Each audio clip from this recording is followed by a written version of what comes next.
Good evening, everyone. Welcome to this NCRT session. So ఎవరైతే ఇప్పటివరకు NCERT course తీసుకున్నారో let me congratulate you all and because you are going to learn NCERTs in very comprehensive way. Basics నుంచి word to word డీటెయిల్డ్గా ఒక ఎమోషన్తో ఒక ఎసెన్స్తో మీరు నేర్చుకోబోతున్నారు. ఎవరైతే నేర్చుకున్నారో మీరందరూ సో మంచి ఫౌండేషన్ అనేది పడబోతుంది, స్ట్రాంగ్ ఫౌండేషన్ అనేది పడబోతుంది మీకు ఎన్సీఆర్టీస్ ద్వారా. ఇన్ డీటెయిల్ ఇన్ డెప్త్ చెప్తున్నాం కాబట్టి ఇంకా ఎన్సీఆర్టీ ఫౌండేషన్ కోర్స్ ఎవరైనా తీసుకోకుండా ఉంటే please try to join our NCERT foundation course. NCERT foundation course fee just 15,000 రూపాయలు మాత్రమే. అర్థమైందా?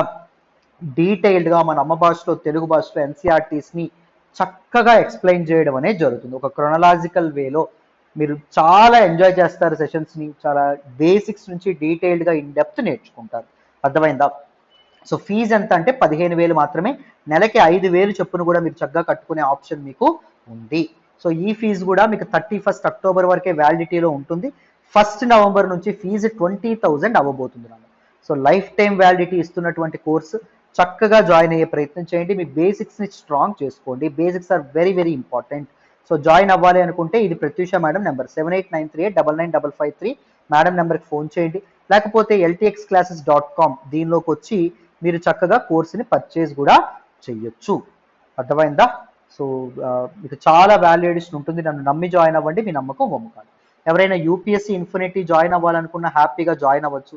లేకపోతే యూపీఎస్సీ హిస్టరీ నా కోర్స్ ఎవరైనా తీసుకోవాలనుకున్నా చక్కగా తీసుకోవచ్చండి. నేను హిస్టరీ చాలా కథల రూపంలో డీటెయిల్డ్గా ఇన్ డెప్త్ ప్రతిదీ మంచి నోట్స్ ప్రొవైడ్ చేస్తాను, చక్కగా చెప్తాను. సో మీకు యూపీఎస్సీ హిస్టరీ కోర్స్ తీసుకుంటే ancient, medieval, modern, post independence, world history, art and culture ఇవన్నీ కలిపి కాంప్రహెన్సివ్గా మీకు చెప్పడం అనేది జరుగుతుంది. అర్థమైందా? యూపీఎస్సీ ఇన్ఫినిటీ కానీ యూపీఎస్సీ హిస్టరీ కానీ అన్ని కోర్సెస్ కూడా మీకు లైఫ్ టైం వ్యాలిడిటీతో వస్తాయి. UPSC current affairs course join అవ్వాలనుకున్నా హ్యాపీగా మీరు జాయిన్ అవ్వచ్చు. ఓకేనా? లైఫ్ టైం వ్యాలిడిటీతో చెప్పేటటువంటి courses. Make use of this opportunity, join అవ్వండి. ఓకేనా? మరి మన క్లాస్లోకి వెళ్ళిపోదామా? వినండి.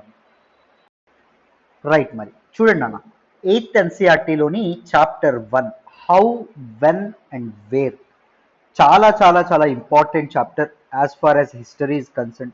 స్లోగా మనం 6th నుంచి ఏన్షియంట్, తర్వాత మిడీవల్, మెల్లమెల్లగా మోడర్న్ ఇండియన్ హిస్టరీ వైపు అడుగులేస్తున్నాం. సో 8th ఎన్సీఆర్టీ మొత్తం మనం how the British establish their colonial rule in India. So ఆ పరిస్థితులు ఎలాంటివి, what are the socio economic political conditions, political changes, వీటన్నింటి గురించి మనం ఈ పర్టిక్యులర్ క్లాస్లో మనం మాట్లాడుకుంటాం. సో ఇప్పటి వరకు మోడర్న్ ఇండియన్ హిస్టరీకి, కొలోనియల్ ఇండియన్ హిస్టరీకి మనం ఒక ప్లాట్ఫామ్ సెట్ చేసాం. ఇక్కడి నుంచి ఎగ్జాక్ట్ మోడర్న్ ఇండియన్ హిస్టరీ యొక్క డీటెయిల్స్ ఏవైతే ఉన్నాయో అవి తెలుసుకోబోతున్నాం. జాగ్రత్తగా వింటే మీకు క్లియర్గా అర్థమైపోతుంది. జాగ్రత్తగా వినాలి. చూడండి, how important are dates. History is full of dates, isn't it? History మొత్తం ఈ తేదీలు అనేవి ఉండడం వల్ల, తారీఖులు అనేవి ఉండడం వల్ల మనకి హిస్టరీ ఎప్పుడూ బోర్ కొడతా ఉంటుంది.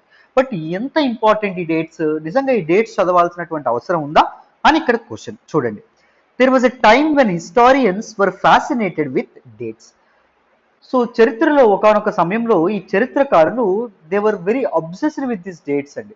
ఏ రాజు ఎప్పుడు పుట్టాడు, ఏ రాజుకి ఎప్పుడు పట్టాభిషేకం జరిగింది, ఏ రాజు ఎప్పుడు స్వయంవరానికి వెళ్ళాడు, ఏ రాజు ఎప్పుడు పెళ్లి చేసుకున్నాడు, ఏ రాజు ఎప్పుడు పిల్లల్ని కన్నాడు, ఏ రాజు ఎప్పుడు ఏ బ్యాటిల్స్ అనే ఫైట్ చేశాడు, ఇలాంటి విషయాల మీద హిస్టారియన్స్, చరిత్రకారులు చాలా చాలా అబ్సెషన్తో, చాలా ఫ్యాసినేషన్తో ఎప్పుడూ ఉండడం అనేది జరిగేది.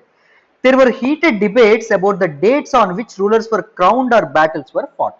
అయితే ఈ హిస్టారియన్స్ మధ్య ఒకరికి ఒక డిబేట్స్ ఏవైతే ఉన్నాయో అవి వచ్చి రావడం అనేది జరిగింది. వాగ్వాదాలు అనేవి రావడం అనేది జరిగింది. ఎందుకు? ఒకరు పలానా డేట్ రోజు ఇతనికి స్వయంవరం జరిగితే ఇంకొక హిస్టారియన్ ఏమనేవాడు, పలానా రోజున ఈ రాజుకి స్వయంవరం అనేది జరిగింది అని వాదోపవాదాలకి దిగేవాళ్ళండి. In the common sense notion history was synonymous with dates. మనం ఒక కామన్ సెన్స్తో ఆలోచిస్తే, మనకున్నటువంటి లేతదైన మన బుర్రతో ఆలోచిస్తే మనకి ఏమర్థం అవుతుంది? History was synonymous with dates. We never find history without dates. పూర్తిగా డేట్స్ లేకుండా హిస్టరీని చదవడం అనేది అసాధ్యం అని మనం చెప్పుకోవచ్చు. You may have heard people say, I find history boring because it is all about memorizing dates. Is such a conception true? So కొంతమంది ఏమంటారు, మీకు మీరు వింటూనే ఉండొచ్చు, ఏంటి నాకు హిస్టరీ అనేది బోరింగ్ సబ్జెక్ట్ అబ్బా, ఎందుకు అంటే హిస్టరీలో చాలా తేదీలను గుర్తుపెట్టుకోవాలి అని చెప్పి అంటారు. It is just a conception. నిజంగా అది నిజమా? హిస్టరీ అంటే జస్ట్ రీడింగ్ అబౌట్ డేట్సా, లేకపోతే హిస్టరీ అంటే సంథింగ్ ఎల్సా? ఇక్కడ చూడండి, ఈ పారాగ్రాఫ్ అనేది చాలా అద్భుతంగా చెప్పారు. History is certainly about changes that occur over time. History is not only confined to the dates. తేదీలకు మాత్రమే హిస్టరీ పరిమితం అవ్వాల. చరిత్ర it's certainly about changes that అక్కర్ over time. కాలానుగుణంగా వచ్చేటటువంటి మార్పులు ఏవైతే ఉన్నాయో వాటిని రికార్డ్ చేసేటటువంటిది చరిత్ర. It is about finding out how things were in the past and how things have changed. So history అంటే ఏంటి? ఒకప్పుడు గతంలో పరిస్థితులు కానీ లేకపోతే వస్తువులు కానీ ఎలా ఉండేవి, ఇప్పుడు అవి ఎలా మార్పులు చెందడం అనేది జరిగింది, కాలానుగుణంగా ఎలా మార్పు చెందుతూ రావడం అనేది జరిగింది అనేది రికార్డు చేయడమే చరిత్ర. As soon as we compare the past with the present, we refer to time. We talk of before and after. మనం ఎప్పుడైతే ప్రెజెంట్ ని పాస్ట్ ని కంపేర్ చేయడం మొదలు పెడతామో, there comes a particular aspect name time and date అండి. So తేదీ and సమయం ఏదైతే ఉంటుందో అది రావడం అనేది జరుగుతుంది. పలానా తేదీకి ముందు, పలానా తేదీకి తర్వాత అని చెప్పి మనం చదవడం అనేది మొదలు పెడుతుంది. If you compare past and present, that happens. History it is about changes that occur over time. Kabatti history is also confined to, history is also also can be extended to reading dates. జాగ్రత్తగా గుర్తుపెట్టుకోండి. Living in the world, we do not always seek historical questions about what we see around us. ఈ ప్రపంచంలో మనం బతుకుతుండేటప్పుడు మన చుట్టూ ఉండేటటువంటి పరిస్థితులను చూసి మనం చరిత్రకు సంబంధించినటువంటి ప్రశ్నలు అడగం. Suppose we take things for granted. మన చుట్టూ ఉన్నటువంటి విషయాల్ని మనం ఈజీగా తీసుకుంటాం. As if what we see has always been in the world we inhabit. మనం ఏమనుకుంటాం? మన చుట్టూ ఉండేవి మనుషులు భూమి మీదకి వచ్చినప్పటి నుంచి ఉన్నాయి అనుకుంటాం. మన ఫ్యాన్ తిరుగుతూ ఉంటుంది, ఫ్యాన్ ఎలక్ట్రిసిటీ ద్వారా తిరుగుతుంది. ఎలక్ట్రిసిటీ ఎప్పటి నుంచో ఉంది, మనం ఎప్పుడు గమనించాం. ఎలక్ట్రిసిటీ ఎలా వచ్చింది, ఎలక్ట్రిసిటీ రాకముందు ప్రజలు ఎలా ఉండేవాళ్ళు, లేకపోతే ఏసీ ఎలా ఉంది, ఎయిర్ కండిషనర్ లేకముందు ప్రజలు ఎలా ఉండేవాళ్ళు, లేకపోతే మనం టీ తాగుతాం, టీ ఎప్పుడు వచ్చింది మన చరిత్రలోకి, ఇలాంటి విషయాలు మనం ఎప్పుడు పరిగణలోకి తీసుకోం. But most of us have our moments of wonder when we are curious and we ask questions that actually are historical. ఎప్పుడైతే మనం క్యూరియస్ గా ఉంటామో, ఎప్పుడైతే మనం ఉత్సుకతతో ఉంటామో, అప్పుడు మన మెదడు చుట్టూ చాలా ప్రశ్నలు ఆవరించుకుంటాయి. మనం అప్పుడు ప్రశ్నలు అనేవి అడగడం మొదలు పెడతాం. ఎప్పుడు అడగం కానీ కొన్నిసార్లు when we are curious we tend to ask some questions. కొన్ని ప్రశ్నలు అడుగుతాం, కొన్ని సమాధానాల కోసం అన్వేషిస్తాం. Watching someone sip a cup of tea at a roadside tea stall, you may wonder when did people begin to drink tea or coffee అని చెప్పి మనకు ప్రశ్న అడగడం అనేది జరుగుతుంది. సో ఎప్పుడైనా మనం రోడ్ సైడ్ టీ స్టాల్ దగ్గర ఎవరైనా టీ తాగుతున్నప్పుడు లేదా కాఫీ తాగుతున్నప్పుడు మనం కొన్నిసార్లు మనం అడుగుతాం, సో ఎప్పుడు పీపుల్ టీ కాఫీలు తాగడం మొదలు పెట్టారు? Looking out the window of a train you may ask your self when were railways built and how did people travel long distances before the age of railways? ఎప్పుడైనా railway ఒక train చూసినప్పుడు railways రాకముందు ప్రజలు ఎలా ఉండేవాళ్ళు, ప్రజలు సుదూర ప్రాంతాలకి ఒక ప్రాంతం నుంచి వేరే ప్రాంతానికి ఎలా చేరుకునేవాళ్ళు, పీపుల్ యొక్క లైఫ్ ఎలా ఉండేది, పీపుల్ యొక్క ట్రావెల్ అనేది ఎలా ఉండేది రైల్వేస్ రాకముందు అనే ప్రశ్నలు ఏవైతే ఉన్నాయో మన మెదడుల్ని అవి తొలిచేస్తాయి. Reading the newspaper in the morning, you may be curious to know how people got to hear about things before newspapers began to be printed. So news paper ఉదయాన్నే న్యూస్ పేపర్ ఓపెన్ చేయగానే మనం UPSC aspirants కదా, the Hindu open చేస్తాం. Hindu open చేయగానే మనకు ప్రశ్న రావాలి, we should take things for granted. ఏంటి ఆ ప్రశ్న రావాలి? న్యూస్ పేపర్స్ అనేవి రాకముందు, ఈ ప్రింటర్స్ ఇవేమీ రాకముందు ప్రజలకి ఈ వార్తలు అనేవి ఎలా తెలిసేవి? సుదూర ప్రాంతంలో ఉండేటటువంటి వార్తలు ఇక్కడికి ఎలా చేరుకునేవి? ఇలాంటి విషయాలు ఏవైతే ఉన్నాయో వాటి ఆ ప్రశ్నలు అనేవి మనిషి క్యూరియాసిటీ నుంచి పుట్టుకురావడం అనేది జరుగుతుంది.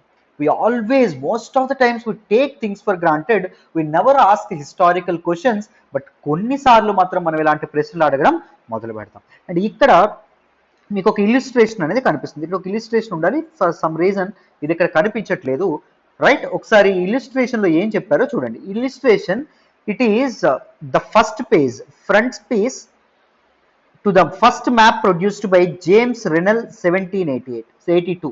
The first Hindustan map was produced by a gentleman, a historian named James Rennell, and he is called father of oceanography అని కూడా ఈయన్ని అనడం అనేది జరుగుతుంది. అర్థమైందా? Is a geographer, is a historian కూడా.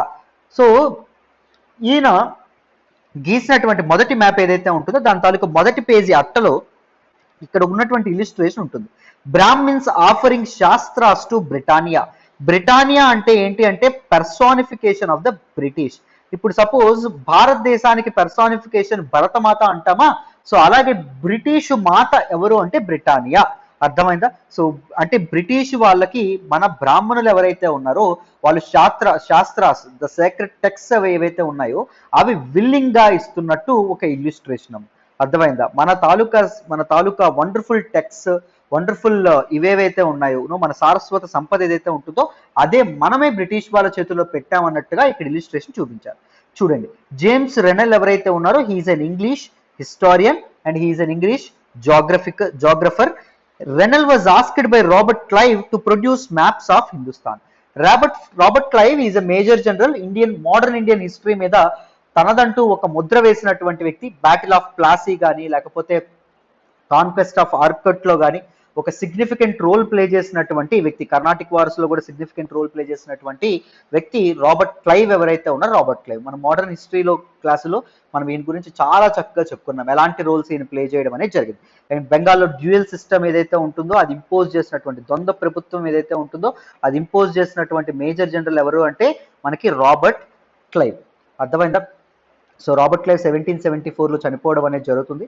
సో అవన్నీ తర్వాత క్లాసెస్లో మాట్లాడుకుందాం. రాబర్ట్ క్లైవ్ క్లాస్ మనకి ఎన్సీఆర్టీస్లో కూడా రాబర్ట్ క్లైవ్ గురించి ఉంటుంది, అప్పుడు మనం మాట్లాడదాం.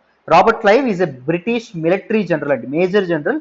ఈయన జేమ్స్ రెనెల్ అనేటటువంటి ఒక జాగ్రఫికర్ని పిలిచి ఏమంటాడు అంటే మ్యాప్స్ అనేవి, హిందుస్థాన్ మ్యాప్స్ ఏవైతే ఉంటాయో అవి ప్రొడ్యూస్ చేయమని అడుగుతాడు. అండ్ ఈయన మన తాలూకు రెనెల్ ఎవరైతే ఉన్నారో he's an enthusiastic supporter of British conquest of India. భారతదేశం బ్రిటిష్ వాళ్ళ అండర్లోకి వెళ్ళాలి అని బాగా తూతుహలాడినటువంటి తాపత్రయపడినటువంటి వ్యక్తి ఎవరు అంటే జేమ్స్ రెనెల్. సో ఈయన ఏం నమ్ముతాడు, preparation of maps as essential to the process of domination. భారతదేశం మీద డామినేషన్ అనేది తెచ్చుకోవాలి అంటే మ్యాప్స్ ప్రిపేర్ చేయడం అనేది అత్యావశ్యకము అని చెప్పి జేమ్స్ రెనెల్ ఎవరైతే ఉన్నారో ఆయన నమ్మడం అనేది జరుగుతుంది. అర్థమైందా? మనకి ఇప్పుడు డేటా ప్రొటెక్షన్ కానీ లేకపోతే దీస్ మ్యాపింగ్ కానీ వీటి మీద ఏమైనా మెయిన్స్ క్వశ్చన్స్ వచ్చినప్పుడు you can quote James Rennell's thoughts అండి. అర్థమైందా? మీరు మెయిన్స్కి ప్రతిదీ లింక్ చేయడానికి ప్రయత్నిస్తూ ఉండాలి. ఇంత చిన్న ఇల్లుస్ట్రేషన్ కింద ఉన్నటువంటివి కూడా మీకు చాలా చాలా వాల్యుయేషన్ ఉంటాయి, ఉపయోగపడడం అనేది జరుగుతుంది. చూడండి, the picture here tries to suggest that Indians willingly gave over their ancient text to Britannia, the symbol of British power, as if asking her to become the protector of Indian culture. ఇక్కడ ఏం కనిపిస్తుంది మనకి, ఈ Brahmins ఎవరైతే ఉన్నారో ఇక్కడ ఒక picture ఉండాలమ్మా. మళ్ళీ చెప్తున్నాను, ఫర్ సమ్ రీజన్ ఈ పిక్చర్ ఇక్కడ మిస్ అవ్వడం అనేది జరిగింది.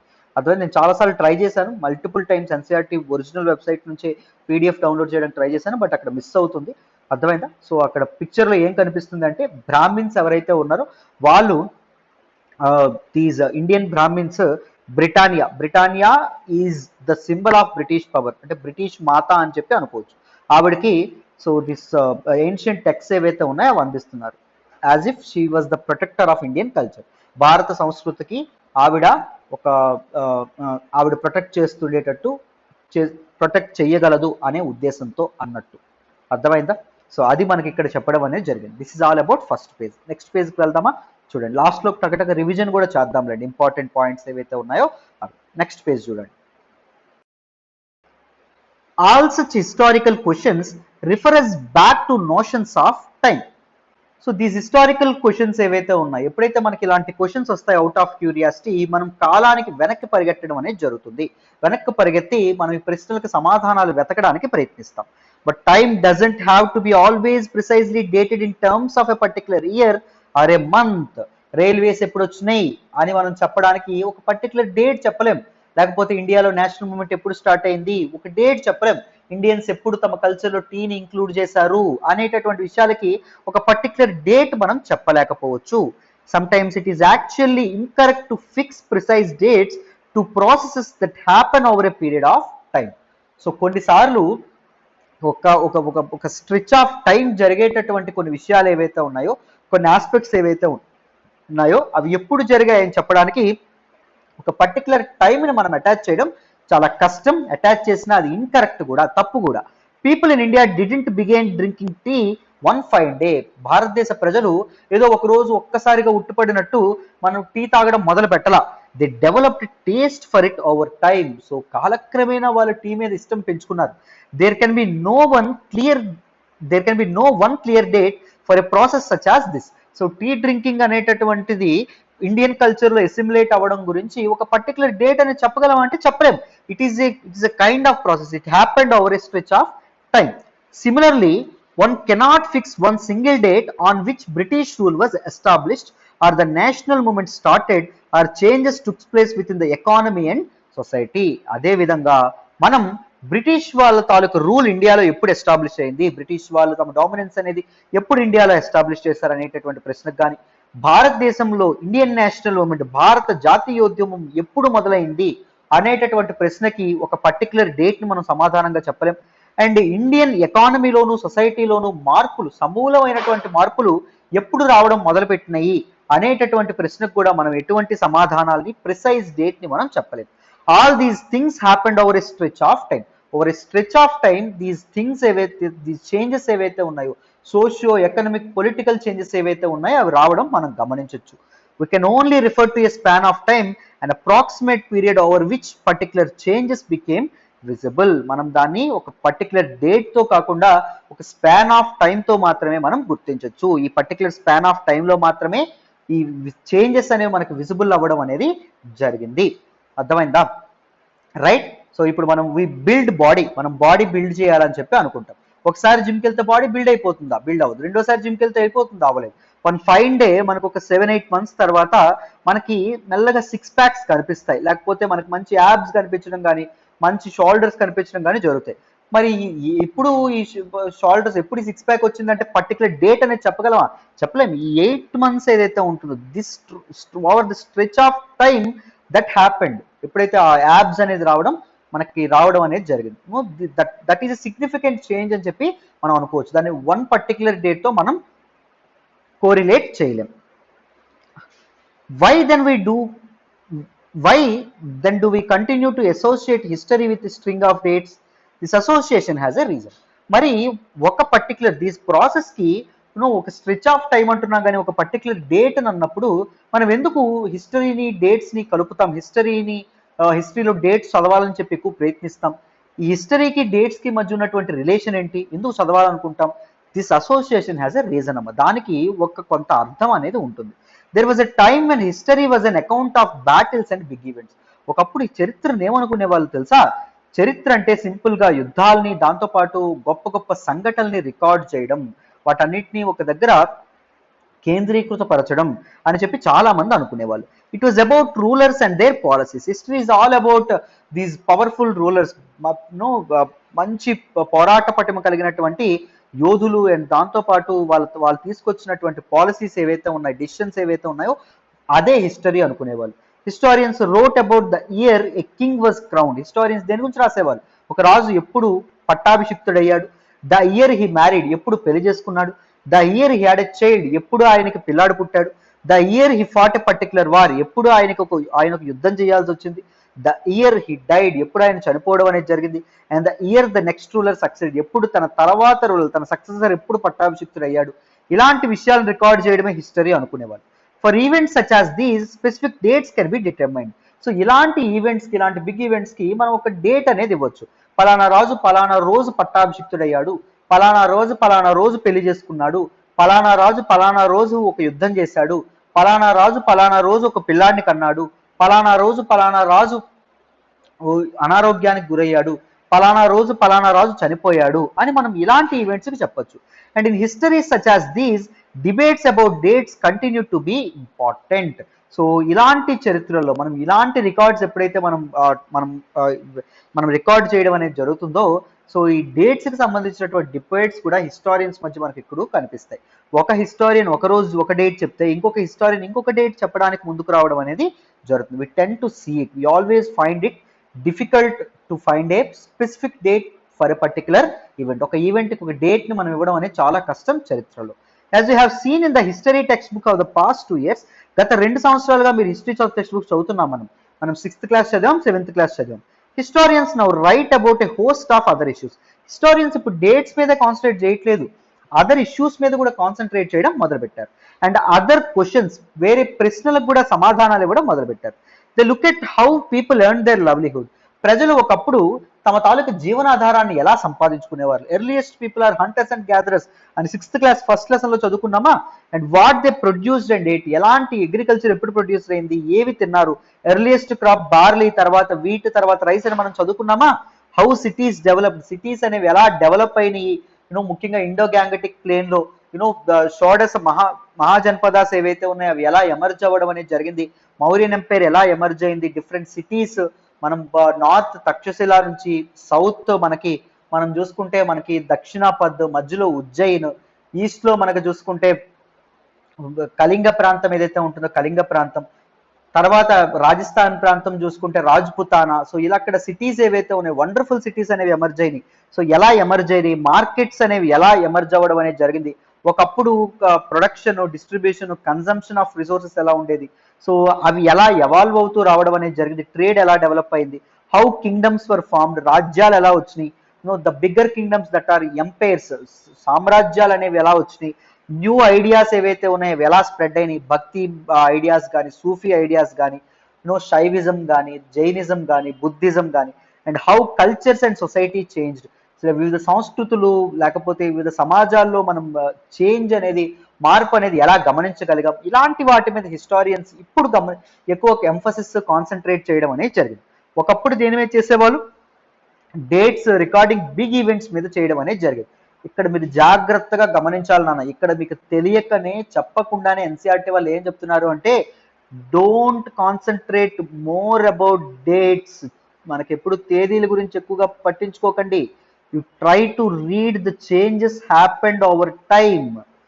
ఎలాంటి మార్పులు, హరప్పన్ సివిలైజేషన్ లో ఎలా ఉండేవాళ్ళు ప్రజలు, ఎర్లీ వేదిక్ పీరియడ్కి ఎలా వచ్చారు, లాటర్ వేదిక్ పీరియడ్కి ఎలా రావడం అనేది జరిగింది, మౌర్యన్ ఎంపైర్ టైంకి ఎలా రావడం అనేది జరిగింది, పోస్ట్ మౌర్యన్ టైంకి ఎలా రావడం అనేది జరిగింది. Observe these changes, observe the pattern of changes అని మీకు చెప్పకనే చెప్పడం అనేది జరుగుతుంది. Should try to right notes according to this. Should try to understand in between lines అండి. మధ్యలో చదవడానికి ప్రయత్నించాలి. ఆ తాలూకా లెటర్స్ ఏవైతే ఉన్నాయో వాటి తాలూకా అర్థాలని మీరు యాంటిసిపేట్ చేయాలి, ముందే ప్రెడిక్ట్ చేయడం నేర్చుకోవాలి. అర్థమైందా? That's how you have to read NCERTs. అర్థమైంది. అందుకే మీకు యూపీఎస్సీలు ఎక్కువగా డేట్స్ అడగరు, ఎక్కడో క్వశ్చన్ వస్తుంది 3-4 సంవత్సరాలకి. ఎక్కువగా these changes, pattern of changes ఏవైతే ఉన్నాయో వాటి గురించి అడిగే ప్రయత్నం చేస్తారన్నమాట. అర్థమైందా? చూడండి మరి, విచ్ డేట్స్, ఏ డేట్స్ మరి ఇంపార్టెంట్ అని ఇక్కడ చెప్తున్నారు. By what criteria do we choose a set of dates as important. So పలానా డేట్ ఇంపార్టెంట్ అని చెప్పి మనం ఏ ప్రాతిపదికన మనం గుర్తిస్తాం, దేన్ని బేస్ చేసుకొని మనం చెప్తాం. The dates we select, the dates around which we compose our story of the past are not important on their own. మనం సెలెక్ట్ చేసుకునేటట్టు, మనం పలానా డేట్ ఇంపార్టెంట్ అని సెలెక్ట్ చేసుకునేటటువంటి డేట్స్ కానీ, లేకపోతే ఏ డేట్స్ చుట్టూ అయితే మనం చరిత్రను అలుగుతామో, మన గతాన్ని అలుగుతామో, they are not important on their own. అవి వాటి మట్టుగా అవి ఇంపార్టెంట్ కాదు. They become vital because we focus on a particular set of events as important. అవి ఎందుకు ఇంపార్టెంట్ అని, because we see history through that particular event. ఆ date లో జరిగినటువంటి ఈవెంట్ గుండా మనం చరిత్రని చదువుతాం కాబట్టి. అర్థమైందా? ఇప్పుడు సపోజ్ శ్రీకృష్ణదేవరాయ కరుణేషన్ డేట్ ఏదైతే ఉంటుందో, దట్ డేట్ ఎందుకు ఇంపార్టెంట్ అయింది, ఎందుకు అంటే శ్రీకృష్ణదేవరాయ గురించి మనం చదువుతున్నాం కాబట్టి ఆ డేట్ అనేది ఇంపార్టెంట్ అవ్వడం అనేది జరిగింది. when we talk about Bahmanis or something, we never find Srikrishnadevaraya's coronation date as important as Bahmanis. మనం హిస్టరీని చదివే విధానం బట్టి, మనం చూసే విధానం బట్టి, మనం దేని మీద అయితే ఫోకస్ చేస్తూ హిస్టరీని, చరిత్రను చదవాలనుకుంటున్నామో, దేని గుండా అయితే మనం చరిత్రను చదవాలనుకుంటున్నామో దాన్ని బట్టి చరిత్రలో ఉండేటటువంటి తారీఖులు కానీ, తేదీలు కానీ ఇంపార్టెంట్గా ఉంటాయి. చూడండి ఎంత బ్రాడర్ పర్స్పెక్టివ్లో చెప్పారు.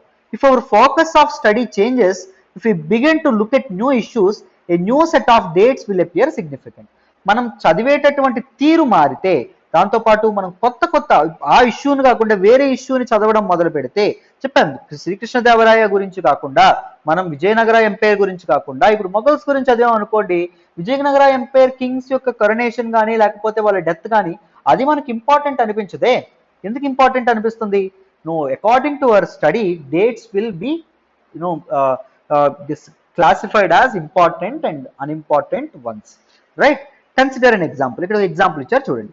In the histories written by British historians in India, భారతదేశంలో ఉండేటటువంటి బ్రిటిష్ చరిత్రకారులు, ఇంగ్లీష్ చరిత్రకారులు, ఆంగ్ల చరిత్రకారులు రాసినటువంటి చరిత్రల ప్రకారం the rule of each governor general was important. వాళ్ళ ప్రకారం గవర్నర్ జనరల్స్ యొక్క రూల్ ఏదైతే ఉంటుందో, రెయిన్ ఏదైతే ఉంటుందో చాలా చాలా important. British governor generals. These historians began with the rule of first Governor General. First Governor General of India is Warren Hastings, and ended with the last Viceroy, that is Lord Mountbatten. So ఈ governor generals and viceroy's ఎవరైతే ఉన్నారో వాళ్ళ తాలూకా ఇది మొదలు పెట్టారండి. వాళ్ళ తాలూకా events గుండా, వాళ్ళ రూలింగ్ లో జరిగినటువంటి ఈవెంట్స్ గుండా వీళ్ళు చరిత్రని విప్పడం మొదలు పెట్టారు, చరిత్రని పోసుకొచ్చినట్టు చెప్పడం మొదలు పెట్టారు. In separate chapters we read about the deeds of others. మనం ఈ Warren Hastings and Mountbatten కాకుండా మధ్యలో వచ్చేటటువంటి గవర్నర్ జనరల్స్ ఎవరైతే ఉన్నారో వాళ్ళ గురించి కూడా మనం చదువుతూ ఉంటాం, వాళ్ళు ఏం చేశారు ఏంటి అని. సో మనం మోడర్న్ హిస్టరీని వీళ్ళ గుండా మనం చదవడం అనేది మొదలు పెడతాం. ఎప్పుడైనా గుర్తుపెట్టుకోండి, మోడర్న్ హిస్టరీలో డేట్స్ కానీ క్రొనాలజీ కానీ మీరు గుర్తుపెట్టుకోవాలంటే you should always read modern history or colonial history of India along with the reign of governor generals అన్న.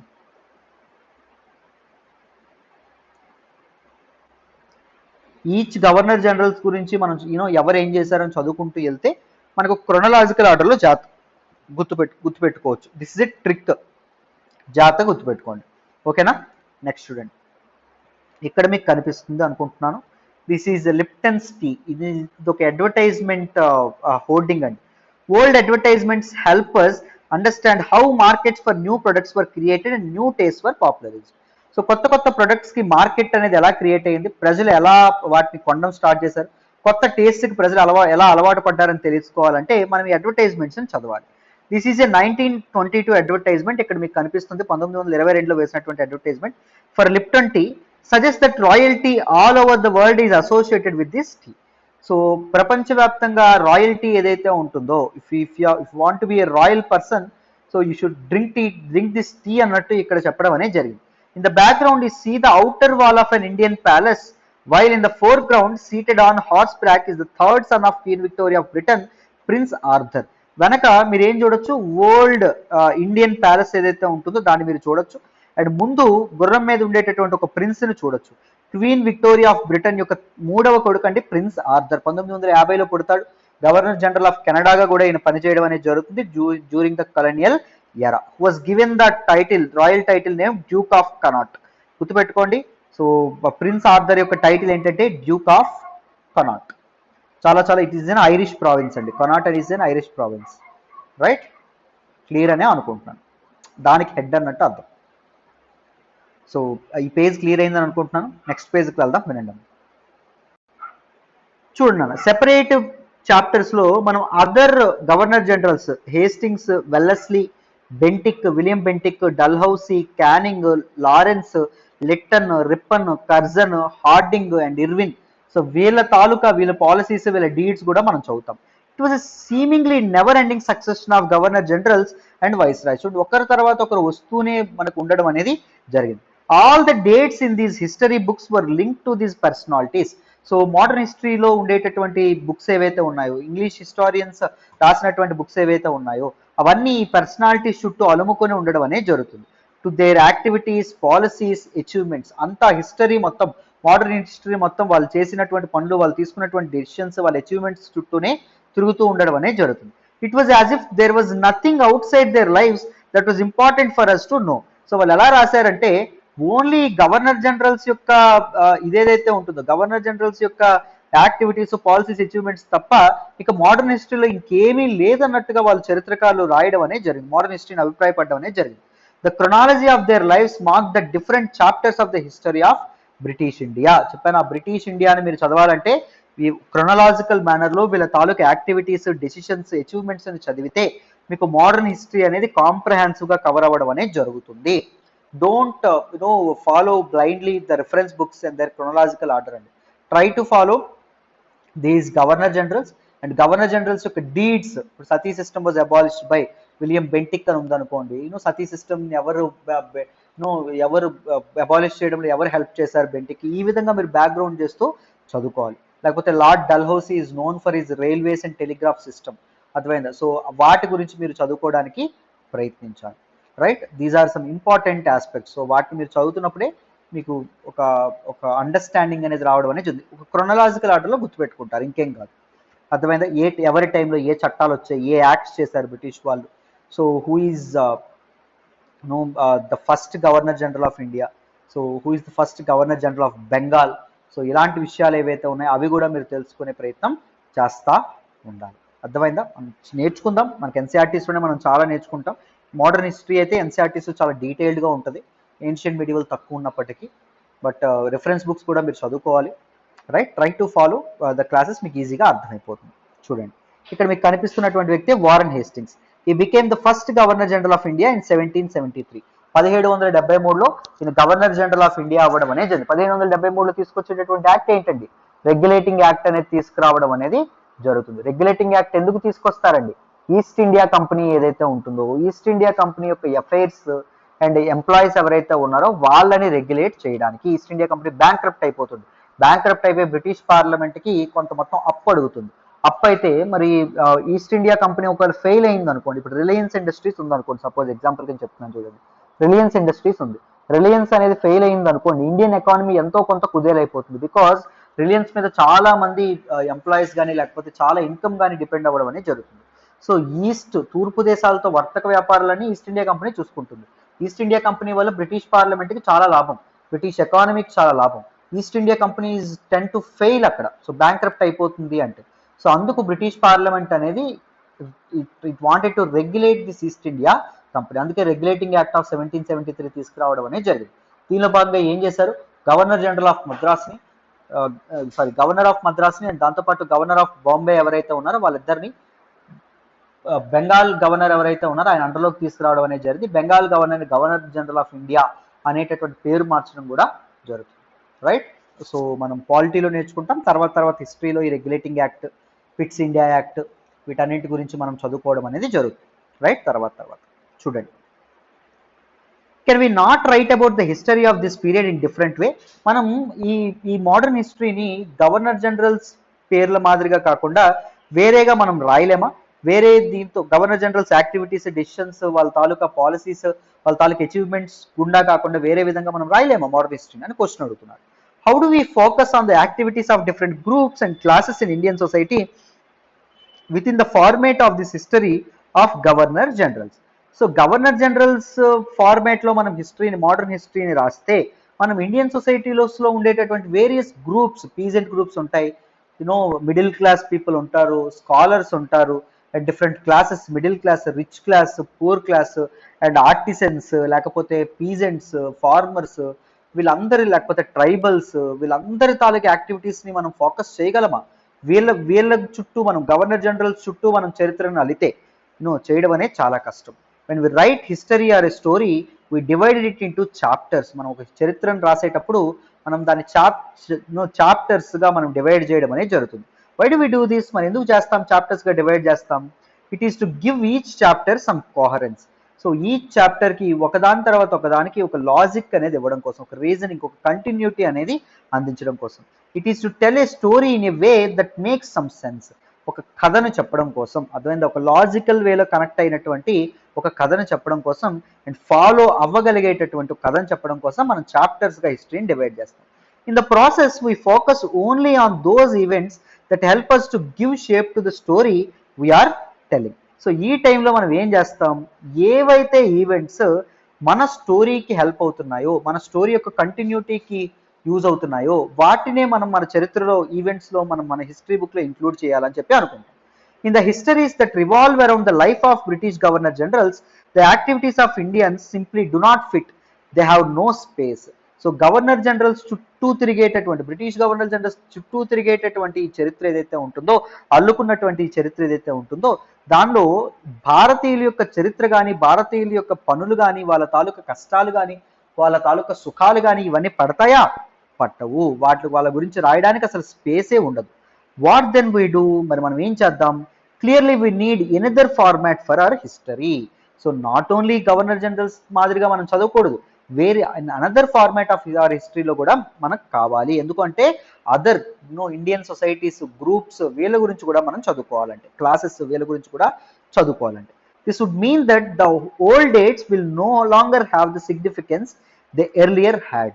సో ఓల్డ్ డేట్స్ ఏవైతే ఉన్నాయో, అంటే మనం గవర్నర్ జనరల్స్ ఫార్మాట్లో రాసేటటువంటి చరిత్రలో వాడేటటువంటి తేదీలు ఏవైతే ఉన్నాయో వాటికి మనం వేరే ఫార్మాట్లో చరిత్ర రాస్తే యూజ్ అనేది ఉండదు. అర్థమైందా? ఎందుకంటే ద వే వి స్టడీ, మనం చరిత్రను అధ్యయనం చేసే విధానం బట్టి మన తేదీలు ఏవైతే ఉన్నాయో వాటి తాలూకా సిగ్నిఫికెన్స్ అనేది మారిపోవడం అనేది జరుగుతుంది.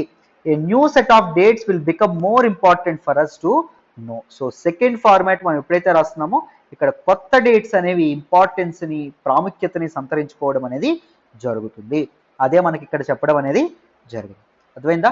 మనం చరిత్రను అధ్యయనం చేసే విధానం మారిపోతే చరిత్రలో మనం గమనించేటటువంటి, నోట్ చేసేటటువంటి డేట్స్ కూడా మారిపోతూ ఉంటాయి. That's what he's trying to say. So first format governor generals format, that is the best format to study about modern Indian history అండి, that is for sure. And second format is about renaissance కానీ లేకపోతే scholars గురించి కానీ వీళ్ళందరి గురించి కూడా మనం చదువుకోవాలి కదా. So that is another part, అదంతా ఎనదర్ ఫార్మాట్ అని చెప్పి మనం అనుకోవచ్చు. అండ్ ఇక్కడ నుంచి చాలా చాలా ఇంపార్టెంట్ అండి this another next 10 minutes or 15 minutes అనేది చాలా చాలా ఇంపార్టెంట్. జాగ్రత్తగా వినండి, మీకు క్లారిటీగా అర్థమవుతుంది. హౌ డు వి పీరియడైజ్, మనం చరిత్రని ఎలా పీరియోడికల్గా డివైడ్ చేస్తాం? ఇన్ 1817లో ఎర్లీ 19th centuryలో James Mill, who is a Scottish economist and political philosopher. Scottish economist and political philosopher అయినటువంటి జేమ్స్ మిల్ ఎవరైతే ఉన్నారో ఈయన ఒక 3 volume బుక్ ఏదైతే ఉంటుందో దాన్ని పబ్లిష్ చేయడం అనేది జరిగింది. That is a history of British India. ఆ పుస్తకం పేరేంటి? A history of British India. The work a history of British India was done by whom of the following. ఎవరండి? James Mill. జాగ్రత్తగా గుర్తుపెట్టుకోండి, is a Scottish economist. So దీనిలో ఇతను Indian హిస్టరీని 3 periodsగా divide చేశారండి. ఎలా డివైడ్ చేశారు? Hindu age, Muslim age and British age అనే విధంగా ఈయన డివైడ్ చేయడం అనేది జరిగింది. And this periodization came to be widely accepted. చాలా మంది దిస్ పీరియడైజేషన్, సో ఇండియన్ హిస్టరీని Hindu age, Muslim age, British ఏజ్గా డివైడ్ చేయడాన్ని, ఈ జేమ్స్ మిల్ యొక్క పీరియడైజేషన్ని చాలా మంది యాక్సెప్ట్ చేశారు. Can you think of any problem with this way of looking at Indian history? మనం ఈ విధంగా చరిత్రను చదవడం వల్ల మరి కరెక్టేనా? కరెక్ట్ అంటారా? ఎందుకు అంటే మనం ఏన్షియంట్ హిస్టరీని హిందూ ఏజ్ అన్నట్టుగా చెప్పేశాం according to the religion of the rulers, but some of the rulers also patronized Buddhism. ఇప్పుడు మనకి ఏన్షియంట్ హిస్టరీలో మనకి అశోక బుద్ధిజంని ప్యాట్రనైజ్ చేయడం అనేది జరిగింది. Some of the rulers like Chandragupta Maurya they patronise Jainism. కొంతమంది జైనిజంని కూడా ప్యాట్రనైజ్ చేయడం అనేది జరిగింది. కనిష్క ఈ ప్యాట్రనైజ్డ్ బుద్ధిజంని ప్యాట్రనైజ్ చేయడం అనేది జరిగింది, right? So and medieval times లో ఉన్నటువంటి రాజ్పుత్ రూలర్స్ హిందూయిజంని ప్యాట్రనైజ్ చేశారు. అందరూ ముస్లిం రూలర్స్ అయితే ఏం కాదు. So how can he divide this one? But this was the widely acceptable form. Why do we try and divide history into different periods? మనం చరిత్రను ఎందుకు వేరువేరుగా విడగొట్టాలని చెప్పి అనుకుంటాం, వేరువేరు కాలాలుగా మనం విడదీయాలనుకుంటాం? we do so in an attempt to capture the characteristics of a time, its central features as they appear to us. మనం ఎందుకు డివైడ్ చేస్తాము అంటే ఒక కాలానికి సంబంధించినటువంటి ఇంపార్టెంట్ ఫీచర్స్ ఏవైతే ఉన్నాయో వాటిని ఒక చోట చేర్చడానికి. సో హిందూయిజం ఏన్షియంట్ టైమ్స్లో ఉండేటటువంటివన్నీ ఒక కామన్ ఫీచర్స్ అనేవి మనకు కనిపిస్తాయి. ముస్లిం అదే మిడివల్ టైమ్స్లో ఒక కామన్ ఫీచర్స్ అనేవి మనకు కనిపిస్తాయి. మనం ఇక్కడ we can Jat down British టైమ్స్లో మనకు ఒక కామన్ ఫీచర్స్ అనేవి కనిపిస్తాయి. అక్కడ ప్రజల విధి విధానాలు కానీ వాళ్ళ తాలూకా సోషియో ఎకనామిక్ పొలిటికల్ కండిషన్స్ కానీ. అర్థమైందా? అది మనం పీరియడైజ్ చేయడం ద్వారా అది ఉపయోగం. So the terms through which we periodize, that is demarcate the difference between the periods become important. So అందుకే మనం ఏ టర్మ్స్తో అయితే పీరియడైజ్ చేస్తున్నామో, ఎలా చరిత్రను విడదీస్తున్నామో అవి చాలా చాలా important. These terms reflect hour ideas about the past. గతం గురించి మన తాలూకా ఐడియాస్ ఏవైతే ఉన్నాయో, మన తాలూకా ఆలోచనలు ఏవైతే ఉన్నాయో వాటిని ప్రతిబింబించడం అనేది జరుగుతుంది. హిందూ ఏజ్ అన్నాము అంటే దాని అర్థం ఏంటి? We have an idea that all the rulers and most of the people in that particular age belong to Hindu religion in it self. అర్థమైందా? సో ఆర్ ఐడియాస్ ఏవైతే ఉన్నాయో ఆ టర్మ్స్ ని రిఫ్లెక్ట్ చేయడం అనేది జరుగుతుంది. సారీ, ఆ టర్మ్స్ ఏవైతే ఉన్నాయో అవి మన ఐడియాస్ ని రిఫ్లెక్ట్ చేయడం అనేది జరుగుతుంది. They show how we see the significance of the change from one period to the next. అవేం చూపిస్తాయి? ఒక టైం నుంచి వేరే టైంకి చేంజ్, మార్పులు ఏవైతే ఉన్నాయో మార్పులు అనేవి ఎలా, మార్పులకి ఎలా లోనవ్వడం అనేది జరుగుతుంది సమాజము అనే విషయాలు దీస్ పీరియడ్స్ ఏవైతే ఉంటాయో అవి మనకు పర్ఫెక్ట్గా చూపించడం అనేది జరుగుతుంది. అండ్ జేమ్స్ మిల్ ఎవరైతే ఉన్నారో in his book history of British India he thought that ఆయన ఏం గమనించాడంటే all Asian societies were at a lower level of civilization than Europe. దీన్ని మనం ఏమంటామంటే వైట్ మెన్స్ బర్డెన్ అంటామండి. ఏమంటామమ్మా? White men's burden. బ్రిటిష్ వాళ్ళు వాళ్ళ తాలూకా కల్చరే సుపీరియర్ అనుకునేవాళ్ళు, అదర్ కల్చర్స్ ముఖ్యంగా ఏషియన్ కల్చర్స్ ఇన్ఫీరియర్ అనుకునేవాళ్ళు. దాన్నే మనం ఎథ్నోసెంట్రిసిజం అంటాం. అంటే నా ఎథ్నికల్ కల్చర్ ఏదైతే ఉంటుందో అది మధ్యలో ఉంటుంది, అంటే that will be at the center and all the other ethnic groups is around me. Sun ఎలా అయితే సెంటర్గా ఉంటాడో, సన్ నుంచి ఎలా అయితే మిగిలిన గ్రహాలు ఉష్ణోగ్రతని వేడిమిని వెలుతురిని తీసుకోవడం అనేది జరుగుతుందో, నా ఎథ్నిక్ కల్చర్ గురించి, నా ఎథ్నిక్ గ్రూప్ నుంచి అదర్ ఎథ్నిసిటీస్ ఏవైతే ఉంటాయో అవి డిఫరెంట్ కల్చరల్ ట్రేట్స్ని తీసుకుంటాయి అని చెప్పి దీస్ వైట్ పీపుల్ బిలీవ్ చేయడం అనేది జరుగుతుంది. సో కలోనియల్ టైమ్స్లో white men's burden is a very significant and very important aspect అమ్మ. అర్థమైందా? సో ఈ జేమ్స్ మిల్ కూడా is a Scottish economist and political philosopher. ఈయన కూడా ఏమనుకునేవాడు, Asian societies are inferior, Asian cultures are inferior and the British and European cultures are superior అని చెప్పి ఈయన అనుకునేవాడు. According to his telling of history, చరిత్రని ఈయన అధ్యయనం చేసిన ప్రకారం, ఈయన చెప్పిన ప్రకారం before the British came to India Hindu and Muslim despots ruled the country. So ఈ నియంతలు ఎవరైతే ఉంటారో, హిందూ నియంతలు అండ్ ఇస్లామిక్ నియంతలు ఎవరైతే ఉన్నారో వాళ్ళు భారతదేశాన్ని పరిపాలించారు. ఎప్పుడంట? బ్రిటిష్ వాళ్ళు భారతదేశంలో అడుగు పెట్టక ముందు. రిలీజియస్ ఇంటాలరెన్స్ ఏదైతే ఉంటుందో, అంటే పరమత అసహనం ఏదైతే ఉంటుందో, వేరే మతాలని కించపరుస్తూ ఉండడం, వేరే మతాల మీద జులుం ప్రదర్శించడం కానీ, క్యాస్ట్ ట్యాబూస్ ఏవైతే ఉన్నాయో, కులం పేరుతో వివక్ష చూపించడం, డిస్క్రిమినేట్ చేయడం, కులం పేరుతో ప్రజల మధ్య గోడలు కట్టడం, సూపర్స్టిషియస్ ప్రాక్టీసెస్ ఏవైతే ఉన్నాయి, super natural practices, superstitious practices, మూఢనమ్మకాలు ఏవైతే ఉన్నాయో అవి సొసైటీలో రాజ్యమేలేవి, అవి సొసైటీని డామినేట్ చేసేవి. ఉమెన్ యొక్క పొజిషన్ కూడా చాలా డిటేరియేట్ అయి ఉండడం అనేది జరిగింది. సో ఇంత భ్రష్టు పట్టినటువంటి సమాజాన్ని ఉద్ధరించడానికే బ్రిటిష్ వాళ్ళు వచ్చారు, they wanted to civilise India అన్నట్టు దిస్ జేమ్స్ మిల్ ఎవరైతే ఉన్నారో ఈయన అభిప్రాయపడడం అనేది జరుగుతుంది. నిజమేనంటారా? మీరేమనుకుంటున్నారో కామెంట్ బాక్స్లో చెప్పండి. చూడండి ఇక్కడ, British rule Mill felt could civilize India. So British వాళ్ళు భారతదేశాన్ని పరిపాలిస్తే భారతదేశం ఒక సివిలైజ్డ్ అవ్వడం అనేది జరుగుతుంది, ఒక నాగరికతను తెచ్చుకుంటుంది. One of the earliest civilizations in India అండి. ఏంటది? One of the earliest civilizations all around the world అండి. Harappan civilization, Indus valley civilization that was first in the Indian subcontinent. So ఇండియాకి వాళ్ళ నాగరికతను నేర్పుతారంట. చూడండి ఎంత హాస్యాస్పదమైనటువంటి విషయము. To do this, it was necessary to introduce European manners, arts, institutions and laws in India.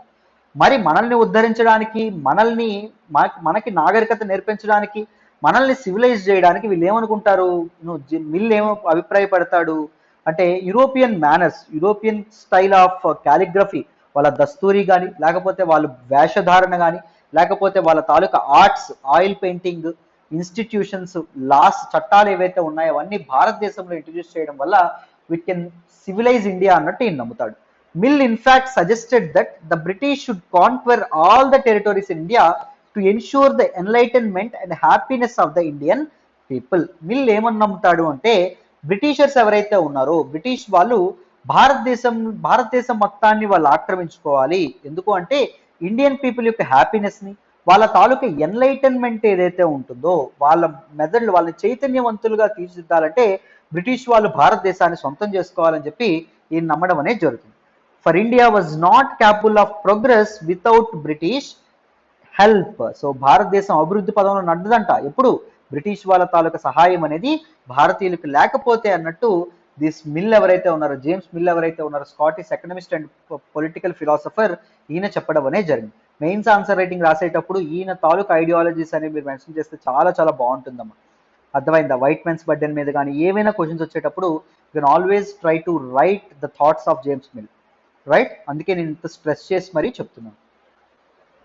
In this idea of history, British rule represented all the forces of progress and civilization.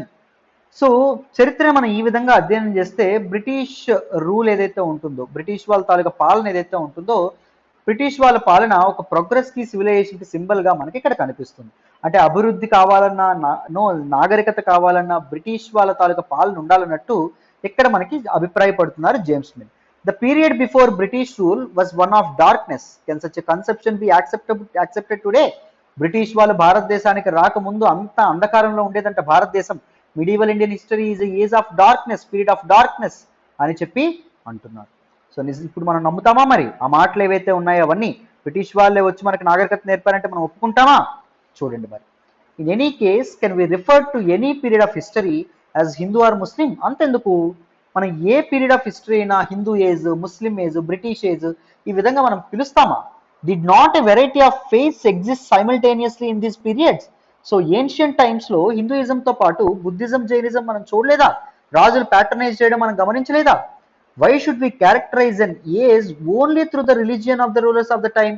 ఒక particular age ని, ఒక particular కాలాన్ని మనం ఆ particular కాలంలో ఉన్నటువంటి రాజుల యొక్క మతాలను బేస్ చేసుకుని ఎలా నిర్ణయిస్తాం, ఎలా చెప్తాం? To do so is to suggest that the lifes and practices of the others do not really matter. మనం అలా చేసామంటే దాని అర్థం ఏంటి? ఓన్లీ రాజుల తాలూకా జీవితాలే మనకు అక్కరు. ఓన్లీ రాజుల తాలూకా రోజువారీ జీవితాలు, వాళ్ళ తాలూకా బ్యాటిల్స్, వాళ్ళ తాలూకా కాన్క్వెస్ట్లు, వాళ్ళు నిర్మించినటువంటి దేవాలయాలు ఇదే మనకు కావాలి. సామాన్య ప్రజలు మనకు అక్కర్లేదా? చరిత్ర సామాన్య ప్రజల్ని, సామాన్య ప్రజల యొక్క బతుకుల్ని చదవదా? వాళ్ళ బతుకు చిత్రాలని రీకన్స్ట్రక్ట్ చేయాలని చెప్పి అనుకోదా? We should also remember that even rulers in ancient India did not all share the same faith. మనం ఇంకొకటి ఏం గమనించాలి అంటే ఏన్షియంట్ ఇండియా మన ప్రాచీన భారతదేశంలో పరిపాలించినటువంటి ఆ సమయంలో పరిపాలించినటువంటి రాజులు ఒకే ఫెయిత్ నమ్మేవాళ్ళు కాదు, ఓన్లీ హిందూయిజంని నమ్మేవాళ్ళ. సో మనకి అశోకుడు చూస్తే బుద్ధిజంని, అండ్ మనకి ఇతను చూస్తే మనకి చంద్రగుప్త మౌర్యుడు చూస్తే జైనిజంని, ఇలా చాలా మంది చాలా మతాలని ఫాలో అవ్వడం అనేది జరిగిందే. వాళ్ళు పరమత సహనాన్ని కూడా పాటించే వాళ్ళు కదా. మరి దాన్ని హిందూ ఏజ్ అని ఎలా చెప్తారండి? అదే ఇక్కడ అంటున్నారు. Moving away from British classification. British classification ఏంటండి? What is the British classification? James Mill's classification Hindu, Muslim and British history అని చెప్పి చెప్పారు. Historians have usually divided Indian society into ancient, medieval and modern. Historians never wanted Indian history to be classified as Hindu age, Islamic age and British age. They went on to ancient, medieval and modern. So ఇలాగ Indian భారత చరిత్రని వీళ్ళు divide చేయడం అనేది జరిగింది. This division too has its own problems. ఈ division వల్ల కూడా చాలా చాలా సమస్యలు అనేవి తలెత్తినాయి. It has periodization that is borrowed from the west. So this kind of periodization ఏదైతే ఉంటుందో అది మనం పాశ్చాత్య దేశాల నుంచి, వెస్టర్న్ కంట్రీస్ నుంచే తీసుకున్నాం. వేర్ ఏన్షియంట్ మిడివల్ మోడర్న్లో modern period was associated with the growth of all the forces of modernity. Modern పీరియడ్లో నవీనత్వం, నూతనత్వం అనేది పరుగులు పెట్టడం అనేది జరిగింది. Modern period or modernity is the period where science came into existence, reason and logic came into existence, democracy, ప్రజాస్వామ్యం అనేది వెలుగులోకి వచ్చింది, లిబర్టీ, స్వేచ్ఛ, ఈక్వాలిటీ, సమానత్వం, ఇలాంటి కొత్త కొత్త అంశాలు ఏవైతే ఉన్నాయో అవి ఫోర్ ఫ్రంట్కి రావడం అనేది జరిగింది. Medieval was a western thought ప్రకారం, వెస్టర్న్ నోషన్ ప్రకారం medieval was a term used to describe a society where these features of modern society didn't exist. Medieval time అంటే ఏంటి? దీస్ ఫీచర్స్, సైన్స్ కానీ, రీజన్ కానీ, డెమోక్రసీ కానీ, Liberty కానీ, equality కానీ ఇవేవి లేనటువంటి సమయమే మధ్య యుగము అని చెప్పి వెస్టర్న్ నోషన్ అనేది ఉండడం అనేది జరిగింది. Can we uncritically accept this characterization of the modern period to describe the period of our study? మరి మనం ఈ విధంగా మనం ఈ సొసైటీని, ఈ కాలాన్ని మోడర్న్ టైం అని చెప్పి అనగలమా? As you will see in this book, under British rule, British వాళ్ళు పరిపాలిస్తున్నప్పుడు పీపుల్ డిడెంట్ హ్యావ్ ఈక్వాలిటీ, ప్రజలకు సమానత్వం అనేది లేదు, ఫ్రీడమ్ లేదు, స్వేచ్ఛ లేదు, లిబర్టీ, స్వేచ్ఛ కానీ ఆ రకమైనటువంటి హాయి కానీ ప్రజలకు ఎప్పుడు లేదు, ఏ టైంలోనూ ప్రజలకు లేదు. మరి వెస్టర్న్ నోషన్ ప్రకారం science, reason, democracy, liberty and equality characteristic ఫీచర్స్గా, సెంట్రల్ ఫీచర్స్గా ఉండేటటువంటి పదం మోడర్న్ అనేటటువంటి పదాన్ని మరి మన ఇండియాకి వాడదామా? ఇండియన్ హిస్టరీకి వాడదామా? ఎందుకంటే బ్రిటిష్ వాళ్ళ టైంలో మనకి ఇవేవీ లేవు. నార్ was the period one of economic growth and progress. పోనీ ఆ సమయంలో ఎకనామిక్ గ్రోత్ ఉందా? ఆర్థిక అభివృద్ధి ఏమైనా ఉందా? ప్రోగ్రెస్ ఏమైనా ఉందా అంటే అది కూడా లేదా. మరి మోడర్న్ అని పిలుద్దామా? So this kind of periodization was also not acceptable. So అందుకే many historians therefore refer to this period as colonial period. Modern పీరియడ్ని ఏమని పిలిచేవాళ్ళు హిస్టారియన్స్? కొలోనియల్ పీరియడ్ అనేటటువంటి పేరుతో పిలిచేవాళ్ళు. సరే సార్, పెద్ద పదం వాడేశారు. What is the meaning of this colonial? Colonial అంటే అర్థం ఏంటండి? జాగ్రత్తగా వినండి. What is colonial? In this book, you will read about the way the British came to conquer the country and establish their rule. ఈ పుస్తకంలో మనం ఏం చదువుకుంటాం? నెక్స్ట్ చాప్టర్స్లో బ్రిటిష్ వాళ్ళు ఎలా భారతదేశానికి వచ్చారు అండ్ ఎలా తమ తాలూకు డామినెన్స్ ఏదైతే ఉంటుందో ఎస్టాబ్లిష్ చేశారు అది మనం తెలుసుకుంటాం. Subjugating local nawabs and rajas, local chiefs కానీ రాజులు ఎవరైతే ఉన్నారో వాళ్ళని ఎలా తమ కంట్రోల్లోకి తెచ్చుకున్నారు. You will see how they established control over the economy and society. మెల్లమెల్లగా ఆర్థిక వ్యవస్థ మీద ఎలా తమ పట్టు సాధించారు, సమాజం మీద ఎలా పట్టు సాధించారు, రెవెన్యూ కలెక్షన్ పన్నులు ఎలా వసూలు చేయడం అనేది జరిగింది to meet their all expenses. వాళ్ళ ఖర్చుల కోసం మన పీజెంట్స్ దగ్గర నుంచి పన్నులను వసూలు చేశారు. Bought the goods they wanted at low prices. So వాళ్ళకి కావాల్సినటువంటి వస్తువుల్ని చాలా తక్కువ ధరలకి కొనుక్కోవడం అనేది జరిగింది. And produced crops they needed for export. వాళ్ళు ఎగుమతి చేయాలనుకునేటటువంటి పంటలు ఏవైతే ఉంటాయో మన భారతీయ రైతులతో వేయించడం అనేది జరిగింది. And you will understand the changes that came about as a consequence. So వీటన్నింటి వల్ల ఎలాంటి చేంజెస్ అనేవి వచ్చినాయి. సో బ్రిటిష్ వాళ్ళ తాలూకా పాలసీస్ వల్ల, బ్రిటిష్ వాళ్ళ తాలూకా ఈ ఆకాంక్షల వల్ల, ఇంపీరియలిస్టిక్ మైండ్ సెట్ వల్ల, సామ్రాజ్యవాదం వల్ల, సో వేరు వేరు ప్రాంతాలని ఆక్రమించుకోవాలనేటటువంటి అధికార దాహం వల్ల ఎలాంటి మార్పులకి భారతీయ సమాజం అనేది లోనైంది అనేది మనం తెలుసుకుంటాం. You will also come to know about the changes British rule brought about in values and tastes, customs and practices. దాంతోపాటు బ్రిటిష్ వాళ్ళ తాలూకా పాలన మన తాలూకా విలువల్లోను, దాంతోపాటు మన తాలూకా అభిరుచుల్లోను, మన తాలూకా కస్టమ్స్ సంప్రదాయాల్లోను, మన ప్రాక్టీసెస్ వీటన్నింటిలో కూడా ఎలాంటి ఇవి తీసుకురావడం, మార్పులు తీసుకురావడం అనేది జరిగింది అది కూడా మనం తెలుసుకుంటాం.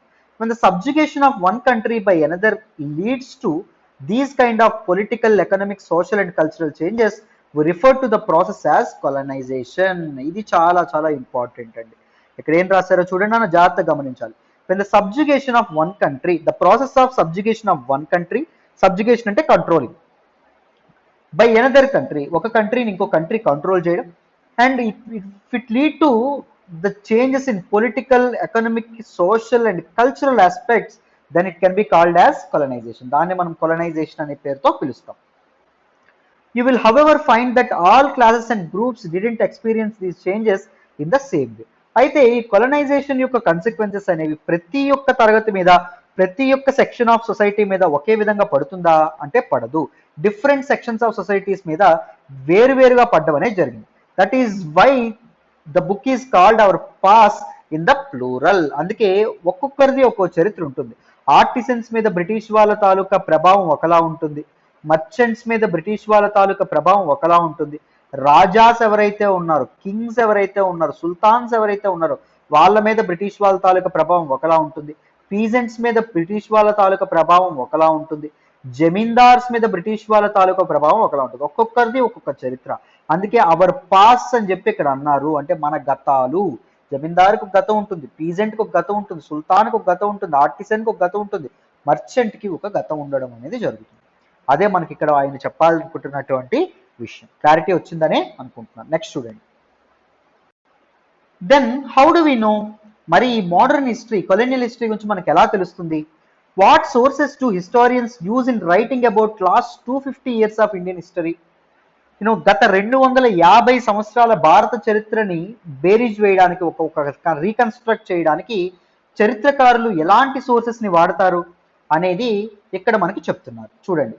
First, administration produces records. So these are official records అండి. One important source is the official records of the British administration. British administration produce చేసినటువంటి అఫీషియల్ రికార్డ్స్. సో వాళ్ళు ఎప్పటికప్పుడు డిఫరెంట్ ఆస్పెక్ట్స్ ఏవైతే ఉన్నాయో వాటిని రాసేవాళ్ళు, వాటిని రికార్డ్ చేయడం అనేది జరిగింది. The British believed that the act of writing was important. ప్రతి దాన్ని రాసి ఉంచడం అనేది చాలా చాలా ఇంపార్టెంట్. రాతపూర్వకంగా రికార్డ్ చేయడం అనేది ఇంపార్టెంట్ అని చెప్పి బ్రిటిష్ వాళ్ళు అనుకునేవాళ్ళు. ఎవ్రీ ఇన్స్ట్రక్షన్, ఎటువంటి ఆర్డర్ పాస్ చేసినా, ప్లాన్ లేకపోతే పాలసీ లేకపోతే decision, agreement, investigation had to be clearly return up. ప్రతిదీ వాళ్ళు రాయడం అనేది జరిగేది. ఇప్పటికీ మనం ఈ ఆఫీసెస్లో ఇదే మనం గమనిస్తాం. ఎప్పుడైనా పలానా అడిగారు అనుకోండి, ఎందుకు లేట్ అయింది అంటారు. ఎందుకు లేట్ అయింది అంటే పలానా కారణం చెప్తాను, పలానా ట్రాఫిక్ జామ్ అండి. అదే ఒకసారి రిటర్న్ ఫామ్ లో రాసి ఒక పేపర్ మీద రాసివ్వండి అని అడుగుతారు పెద్ద ఆఫీసర్లు. ఎందుకు అంటే we have the British sense of writing everything, we have the British sense of obsession towards writing అమ్మ. అర్థమైందా? వన్స్ దిస్ వాజ్ డన్, ఒకసారి అయిన తర్వాత things could be properly studied and debated. So ఒకసారి రాసిన తర్వాత, రికార్డ్ అనేది చేసిన తర్వాత వాటిని ఏం చేసేవాళ్ళు, ప్రాపర్ గా స్టడీ చేసేవాళ్ళు, దాని మీద డిబేట్, చర్చోపచర్చలు అనేవి జరిగేవి. This conviction produced an administrative culture of memos, notings and reports. So దీనివల్ల ఏం జరిగింది, కొత్త కల్చర్, అడ్మినిస్ట్రేటివ్ కల్చర్ అనేది మొదలైంది. మెమోస్ ఇష్యూ చేయడం, నోటింగ్స్ ఇష్యూ చేయడం, రిపోర్ట్స్ అనేవి ఇష్యూ చేయడం, ఇలాంటివి మొదలవడం అనేది జరిగింది. The British also felt that all important documents in letters needed to be carefully preserved. British వాళ్ళు ఏమనుకునే వాళ్ళు, ఈ రాయడమే కాదు, ఈ రాసినటువంటి ఇంపార్టెంట్ డాక్యుమెంట్స్ ఇన్ లెటర్స్ ఏవైతే ఉన్నాయో వాటిని కేర్ఫుల్ గా ప్రిజర్వ్ చేయాలి, జాగ్రత్త పరచాలి. So they setup record rooms attached to all administrative institutions. So ప్రతి అడ్మినిస్ట్రేటివ్ ఇన్స్టిట్యూషన్స్ కి అడ్జసెంట్ గా ఒక రికార్డ్ రూమ్ అనేది తప్పకుండా ఉంచేవాళ్ళు. సపోజ్ విలేజ్ తహసీల్దార్ ఆఫీస్, ఎంఆర్ఓ ఆఫీస్ పక్కనే ఒక రికార్డ్ రూమ్ ఉంచేవాళ్ళు. కలెక్టరేట్ కి ఒక రికార్డ్ రూమ్ ఉండేది, కమిషనర్ ఆఫీస్ కి ఒక రికార్డ్ రూమ్ ఉండేది, ప్రొవిన్షియల్ సెక్రటేరియట్స్ కి ఒక రికార్డ్ రూమ్ ఉండేది, లా కోర్ట్స్ కి ఒక రికార్డ్ రూమ్ అనేది ఉండడం అనేది జరిగింది. అది every office, every institution, every administrative institution had their own record rooms. ఇప్పటికీ మనం రికార్డ్ రూమ్స్ గమనిస్తూ ఉంటాం. Specialised institutions like archives and museums were also establish to preserve important records. So different archives కానీ, మ్యూజియంస్ కానీ వీటిని కూడా establish చేసేవాళ్ళు. ఎందుకంటే ఓల్డ్ రికార్డ్స్ ఏవైతే ఉన్నాయి, స్పెషలైజ్డ్ రికార్డ్స్, ఇంపార్టెంట్ రికార్డ్స్ ఏవైతే ఉంటాయో వాటిని ప్రిజర్వ్ చేయడం కోసం. అదేవిధంగా ఇప్పటికీ మనకి డిఫరెంట్ ఆఫీసెస్ లో మనకి రైటర్స్ ని మనం చూస్తూ ఉంటాం. They keep a record of different things, janitors అని కూడా అంటారు వాళ్ళు. Letters and memos that moved from one branch of the administration to another in the early years of the 19th century can still be read in the archives. So ఇప్పటికీ archives లో ఇవి store చేసి ఉండడం అనేది జరుగుతుంది. ఏంటి, ఒక administrative office నుంచి వేరే అడ్మినిస్ట్రేటివ్ ఆఫీస్ కి వెళ్ళినటువంటి లెటర్స్ అండ్ మెమోస్ ఏవైతే ఉన్నాయో వాటన్నింటినీ కూడా ప్రిజర్వ్ చేయడం అనేది జరిగింది. You can also study the notes and reports the district officials prepared.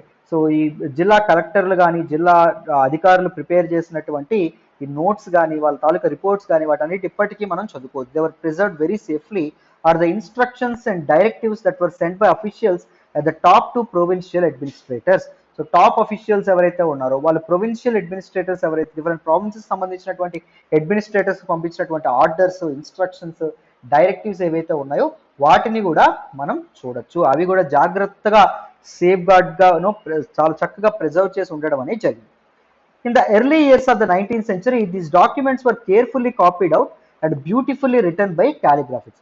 So 19వ శతాబ్దపు మొదటి అర్ధభాగంలో ఏం చేయడం అనేది జరిగింది, సో ఈ డాక్యుమెంట్స్ ఏవైతే ఉన్నాయో వాటన్నిటిని క్యాలిగ్రఫిస్ట్ ఎవరైతే ఉంటారో, అంటే అందమైన దస్తూరి కలగ వాళ్ళు ఎవరైతే ఉంటారో వాళ్ళతో చక్కగా రాయించేవాళ్ళు. That is by those who specialized in the art of beautiful writing. చెప్పానా, అందంగా దస్తూరితో రాసిన వాళ్ళు ఎవరైతే ఉన్నారో వాళ్ళతో రాయించేవాళ్ళు. By the middle of the 19th century, with the spread of printing, multiple copies of these records were printed as proceedings of each government department. 19వ శతాబ్దపు చివరి నాటికి ఎప్పుడైతే ప్రింటింగ్ ప్రెస్ అనేది విపరీతంగా స్ప్రెడ్ అవ్వడం అనేది జరిగిందో, multiple copies of these records యొక్క కాపీస్ ఏవైతే ఉన్నాయో అవి ప్రింట్ చేయబడడం అనేది జరిగింది. అండ్ ఈచ్ గవర్నమెంట్ డిపార్ట్మెంట్ కి ప్రింటెడ్ ప్రొసీడింగ్స్ అనేవి పంపించబడడం అనేది జరిగింది. సో అది ఇక్కడ మనకి చెప్పడం అనేది జరిగింది. ఎంత చక్కగా చెప్పారో చూడండి. The national archives of India came up in the 1920s. 1920లో వచ్చినటువంటి national archives of India. New Delhi was built, the national museum and the national archives were both located close to the viceregal palace.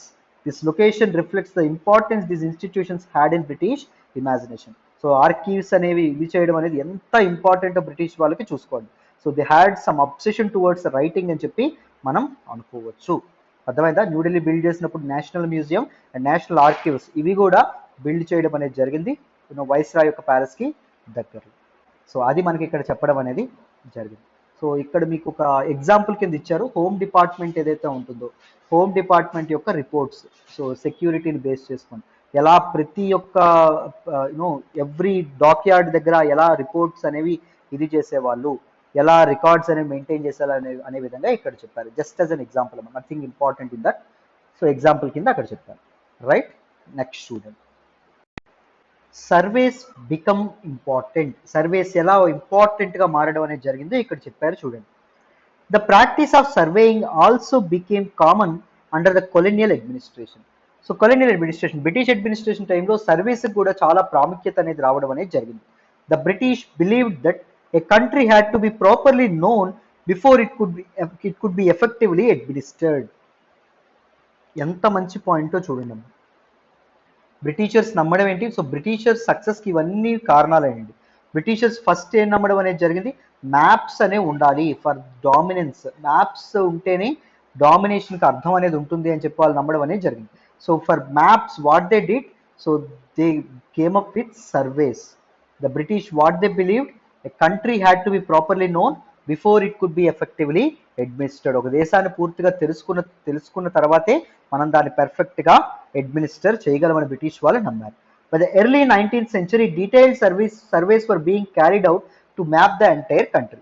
So 19వ శతాబ్దపు మొదటి నెలలో ఏం జరగడం అనేది జరిగింది, so దేశవ్యాప్తంగా మొత్తం కంట్రీ మొత్తాన్ని మ్యాప్ చేశారు, కంట్రీ మొత్తం సర్వేస్ చేశారు. ఇన్ ద విలేజెస్, గ్రామాల్లో కూడా రెవెన్యూ సర్వేస్ వర్ కరెక్టెడ్. సో రెవెన్యూ సర్వేస్ కూడా కండక్ట్ చేయడం అనేది జరిగింది. The effort words to know the topography, the soil quality, the flora, fauna and local histories and the cropping pattern, all the facts seen as necessary to know about administer the region. So British wanted to know the topography of the particular region, soil quality of the particular region, flora and fauna of the particular region, local history of the particular region, cropping pattern of the particular region. ఇవన్నీ తెలుసుకున్న తర్వాతే బెటర్గా administer చేయగలము అని British వాళ్ళు నమ్మడం అనేది జరిగింది. From the end of the 19th century, 19వ శతాబ్దపు చివరి నాటికి census operations were held every 10 years. ప్రతి 10 ఏళ్లకి సెన్సస్, జనాభా లెక్కలు కూడా మొదలవ్వడం అనేది జరిగింది. సో ఈ సెన్సస్ ఎలా రికార్డ్ చేశారు పీపుల్ని? In all the provinces of India. These prepared detailed records of the number of people in all the provinces of India. భారతదేశంలో ఉన్నటువంటి అన్ని ప్రావిన్సెస్లో ఎంతమంది పీపుల్ ఉన్నారు, నోటింగ్ ఇన్ఫర్మేషన్ ఆన్ క్యాస్ట్, ఏ కులాల వాళ్ళు ఎంతమంది ఉన్నారు, ఏ మతాల వాళ్ళు ఎంతమంది ఉన్నారు, ఆక్యుపేషన్, ఏ వృత్తులకు సంబంధించిన వాళ్ళు ఎంతమంది ఉన్నారు అని వీళ్ళు కనుక్కోవడం అనేది మొదలుపెట్టారు. చూడండి ఎంత పర్ఫెక్ట్గా ప్రతి డీటెయిల్ అనేది తెలుసుకొని, ఇన్ఫర్మేషన్ అనేది తెలుసుకున్న తర్వాత they came up with different policies. అర్థమైందా? So they came up with cunning ideas so to administer India. There were many other surveys like botanical surveys, zoological surveys, archaeological surveys, anthropological surveys and forest surveys. ఇలా different surveys ఏవైతే ఉన్నాయి, సర్వేస్తో కూడా వీళ్ళు ముందుకు రావడం అనేది జరిగింది. అర్థమైందా? సో మెయిన్గా వీళ్ళు ఈ హిస్టరీని స్టడీ చేయడానికి హిస్టారియన్స్ వాడేటటువంటి సోర్స్ ఏంటంటే అఫీషియల్ రికార్డ్స్ అమ్మ. ఈ అఫీషియల్ రికార్డ్స్ అనేవి చాలా ఎక్కువ మొత్తంలో మనకు ఉన్నాయి. Because Britishers had an obsession of writing, obsession towards writing everything, keeping A record of every incident. Right, that's what being set. So చూడండి, కస్టర్డ్ యాపిల్ ప్లాంట్ 1770s, ఇక్కడ ఒక పిక్చర్ ఉండాలి. Botanical gardens and natural history museums established by the British collected plants specimens and information about their uses. So భారతదేశంలో పండేటటువంటి వివిధ రకాలైనటువంటి మొక్కలు and వాటి తాలూకా uses గురించి బ్రిటిష్ వాళ్ళు they noted everything down. And local artist were asked to draw pictures of this specimen. Local ఆర్టిస్ట్ని బొమ్మలు వేయమనేవాళ్ళు. Historians are now looking at the way such information was gathered and what this information reveals about the nature of colonialism. So ఇది కొలోనైజేషన్లో subjugating our country, over exploiting the resources of our కంట్రీలో British వాళ్ళకి ఈ pictures కానీ లేకపోతే ఈ specimen collection కానీ ఎలా ఉపయోగపడింది అని తెలుసుకోవడానికి హిస్టారియన్స్ చాలా అధ్యయనాలు చేయడం అనేది మొదలుపెట్టారు. అర్థమైందా? So that's what tell. And now look at this one, what official records do not tell. మనకి ఈ important source of information that is this official records. చెప్పనటువంటి రహస్యాలేంటి, చెప్పనటువంటి సంగతులేంటి చూడండి. From this vast corpus of records we can get to know a lot. మనం చాలా చాలా తెలుసుకోవచ్చండి ఈ అఫీషియల్ రికార్డ్స్ ఏవైతే ఉన్నాయో వాటి నుంచి. But we must remember that these are official records. ఏం గుర్తుపెట్టుకోవాలి మనం, ఇవన్నీ అఫీషియల్ రికార్డ్స్. అఫీషియల్స్ వాళ్ళకి ఏమనిపిస్తే అది రాయడం అనేది జరిగింది. They tell us what the officials thought. So officials ఎవరైతే ఉన్నారో వాళ్ళు ఏది అనుకుంటే అది అఫీషియల్ రికార్డ్స్లో మెన్షన్ చేయడం అనేది జరిగింది. What they were interested in, వాళ్ళు ఏది ఇంట్రెస్ట్ ఉందో వాళ్ళకి చెప్పడానికి వాటిని వీళ్ళు రాసేవాళ్ళు. And what they wanted to tell to the future, భవిష్యత్తుకి ఏదైతే చెప్పాలనుకుంటున్నారో, ఏ విషయాల్ని దాచేయాలనుకుంటున్నారో దాచేసేవాళ్ళు, ఏ విషయాల్ని చెప్పాలనుకుంటున్నారో వాటిని మాత్రమే వీళ్ళు రివీల్ చేయడం అనేది జరిగేది. అంటే history as a subject is very subjective అని చెప్పి మనం చెప్పుకోవచ్చు. సబ్జెక్టివ్ అంటే అర్థం ఏంటండి? బయాస్డ్ అని చెప్పి మనం చెప్పుకోవచ్చు. అర్థమైందా? బయాస్డ్ అని చెప్పి మనం చెప్పుకోవచ్చు. History is biased towards South Indians because most of the historians are North Indians. History is biased towards women because most of the historians are men. History is biased towards backward people and Muslims because most of the historians are upper caste people. Right? History as a discipline is a very subjective discipline and ఎవరికి ఏది తోస్తే అది రాయడం అనేది జరిగింది. It is not objective in nature. A discipline must be objective in nature. అవునా కాదు? Objective అంటే ఏంటి? అన్బయాస్డ్గా ఉండాలి. బట్ హిస్టరీ మాత్రం it is very very subjective అని చెప్పి మనం అర్థం చేసుకోవచ్చు. రైట్? సో అఫీషియల్ రికార్డ్స్ మనకి చాలా విషయాలు దాచేయడం అనేది జరిగింది. నెక్స్ట్ చూడండి నాన్న. సో ఇక్కడ మీకు పైన ఫిగర్ 7 అనేది కనిపిస్తుంది. ఇక్కడ that is a figure related to 1857 sepoy mutiny. ఒకసారి ఇక్కడ చూడండి. Images need to be carefully studied for the project the view point of those who create them. ఇమేజెస్ని జాగ్రత్తగా చదవాలి. ఎందుకు అంటే ఆ ఇమేజెస్ గీసినటువంటి వ్యక్తి ఏం చెప్పాలనుకుంటున్నాడో మనకు ఆ ఇమేజ్ని చూస్తే తెలుస్తుంది. This image can be found in several illustrated books produced by the British after the 1857 rebellion. 1857 సిపాయిల తిరుగుబాటు తర్వాత చాలా బ్రిటిష్ వాళ్ళు పంపిణీ చేసినటువంటి చాలా పాఠ్య పుస్తకాల్లో కానీ, చాలా ఇల్లుస్ట్రేటెడ్ బుక్స్లో కానీ పైన ఉన్నటువంటి పిక్చర్ మీకు కనిపిస్తుంది. The caption at the bottom says mutinous sepoys share the loot. So ఏం చెప్తారు? ఈ తిరుగుబాటుదారులు ఎవరైతే ఉన్నారో దొంగలించిందంతా వాళ్ళు షేర్ చేసుకుంటున్నారు, వాళ్ళు పంచుకుంటున్నారు అనేటట్టుగా చెప్తారు. So what they wanted to portray. So 1857 రిపోర్ట్లో పార్టిసిపేట్ చేసిన వాళ్ళందరూ those are none other than these బందిపోటు దొంగలు అనే విధంగా మనకి చెప్పడం అనేది జరిగింది. థీవ్స్, లోటర్స్ అనే విధంగా చెప్తున్నారు. But they are not legitimate revolters అన్నట్టు బ్రిటిష్ వాళ్ళు మనకి చెప్పకనే ఇల్లుస్ట్రేషన్స్ ద్వారా చెప్పడం అనేది జరిగింది. In British representations the rebels appear as greedy, vicious and brutal. So British వాళ్ళు తమ ఇల్లుస్ట్రేషన్స్ లో ఏం చెప్తున్నారు? ఈ రెబల్స్ ఎవరైతే ఉన్నారు 1857 రెబెలియన్లో పార్టిసిపేట్ చేసిన వాళ్ళు దే ఆర్ గ్రీడీ, చాలా చాలా స్వార్థపరులు, వీషియస్ అండ్ బ్రుటల్, చాలా చాలా చాలా చాలా దాన్ని ఏమని చెప్పుకోవచ్చమ్మా, క్రూరమైనటువంటి వ్యక్తులు అనే విధంగా మనకి ఇది చేశారు. మనం ఈ సిపాయి మిటనీ గురించి 1857 రెబెలియన్ గురించి మనం చాప్టర్ 5లో మనం తెలుసుకుంటాం. అదే తర్వాత తెలుసుకుంటాం. చూడండి మరి. These records do not always help us understand what other people in the country felt and what lay behind their actions.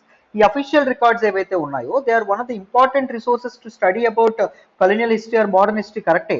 కానీ మిగిలిన ప్రజలు ఎవరైతే ఉంటారో అఫీషియల్స్ కాకుండా వేరే వాళ్ళు ఏమనుకుంటున్నారు వేరు ఇన్సిడెంట్స్ గురించి, వాళ్ళ యాక్షన్స్, వాళ్ళ తాలూకా పనులు వెనక ఉన్నటువంటి ఆంతర్యం ఏంటి అనేటటువంటి విషయాల్ని మాత్రం ఈ తాలూకా అఫీషియల్ రికార్డ్స్ చెప్పు. For that we need to look elsewhere.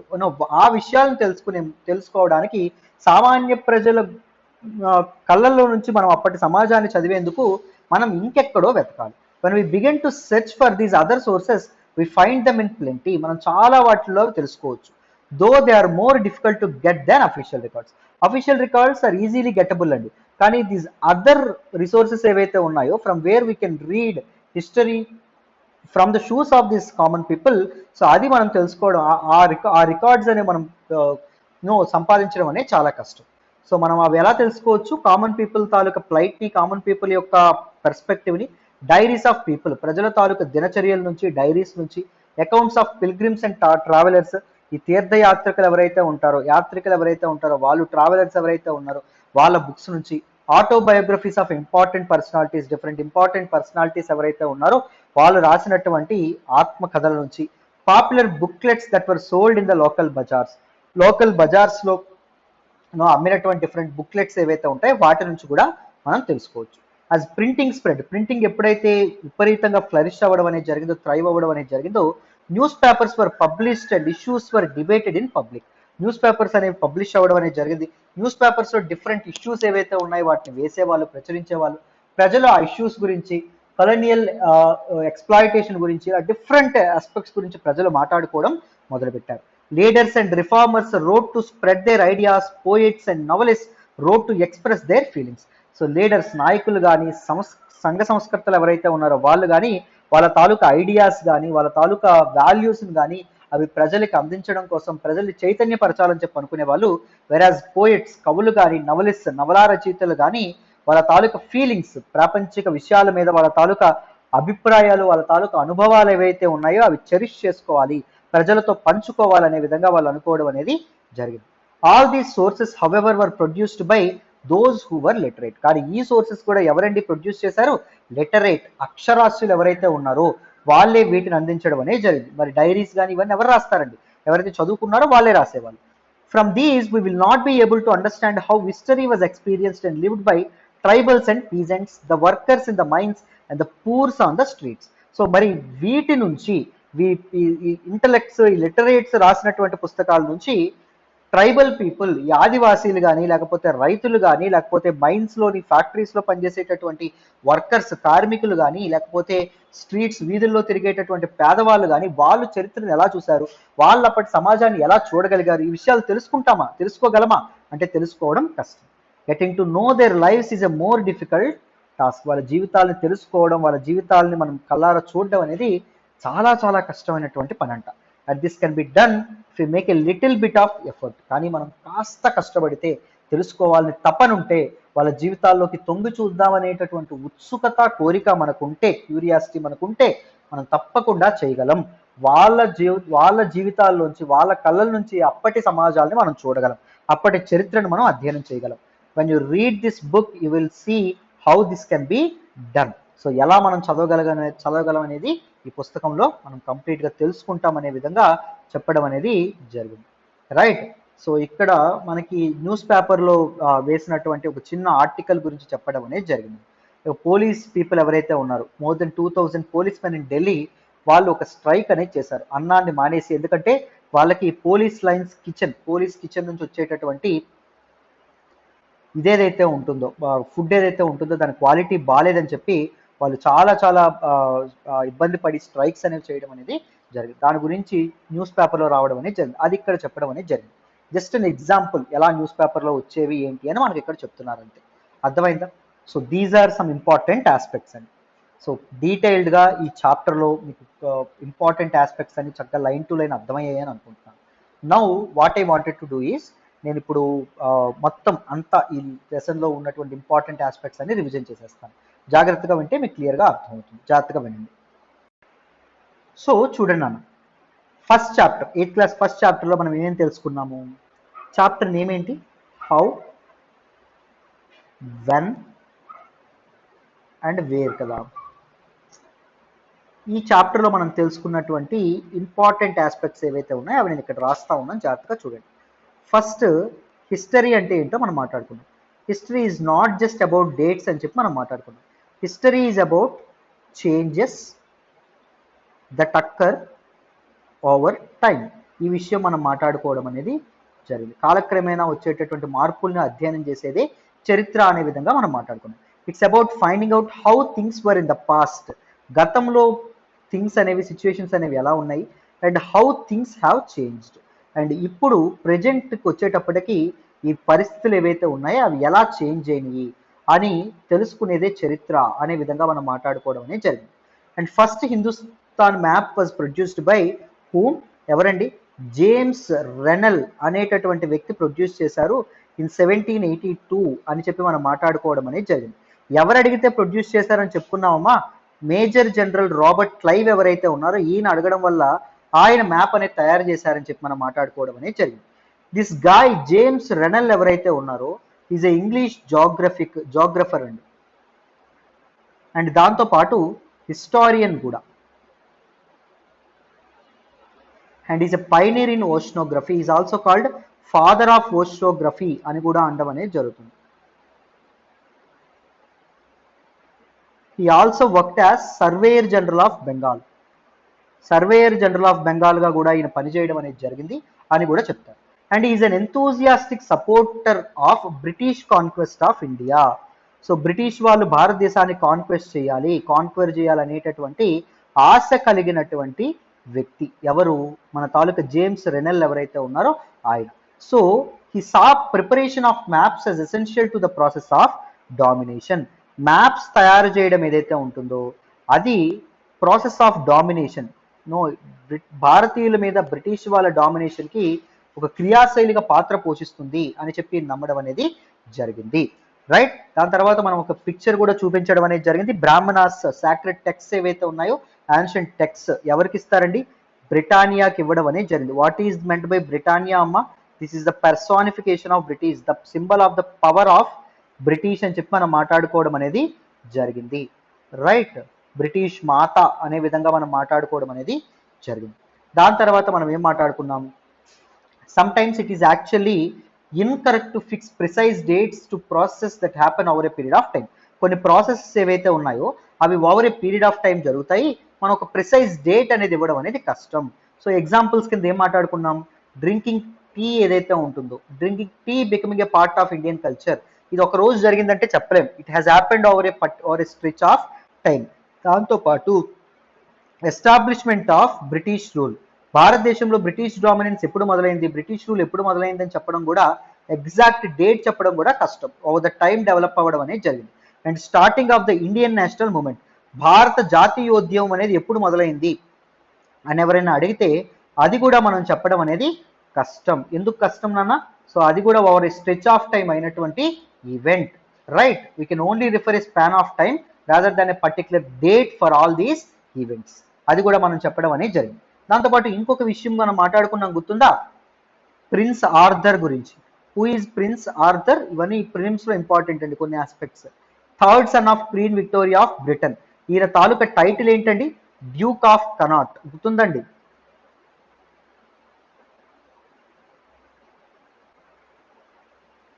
Duke of cannot.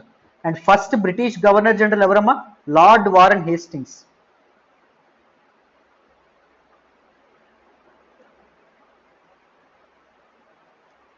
Warren Hastings ఎప్పుడండి అవ్వడం అనేది జరిగింది, 1773, 1773లో గవర్నర్ జనరల్ అవ్వడం అనేది జరుగుతుంది. అదేవిధంగా లాస్ట్ వైస్రాయ్ ఎవరండి, ఫస్ట్ మనకి British governor general Warren Hastings, last viceroy వచ్చేసి లార్డ్ మౌంట్ బ్యాటన్.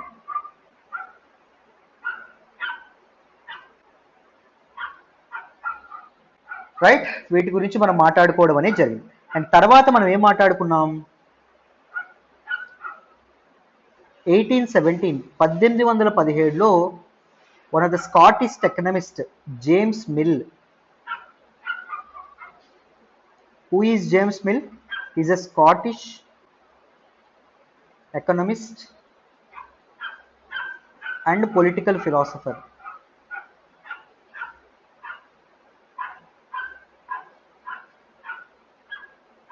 రైట్. ఈయన పబ్లిష్ చేసినటువంటి బుక్ ఏంటండి, ఈ history of British India.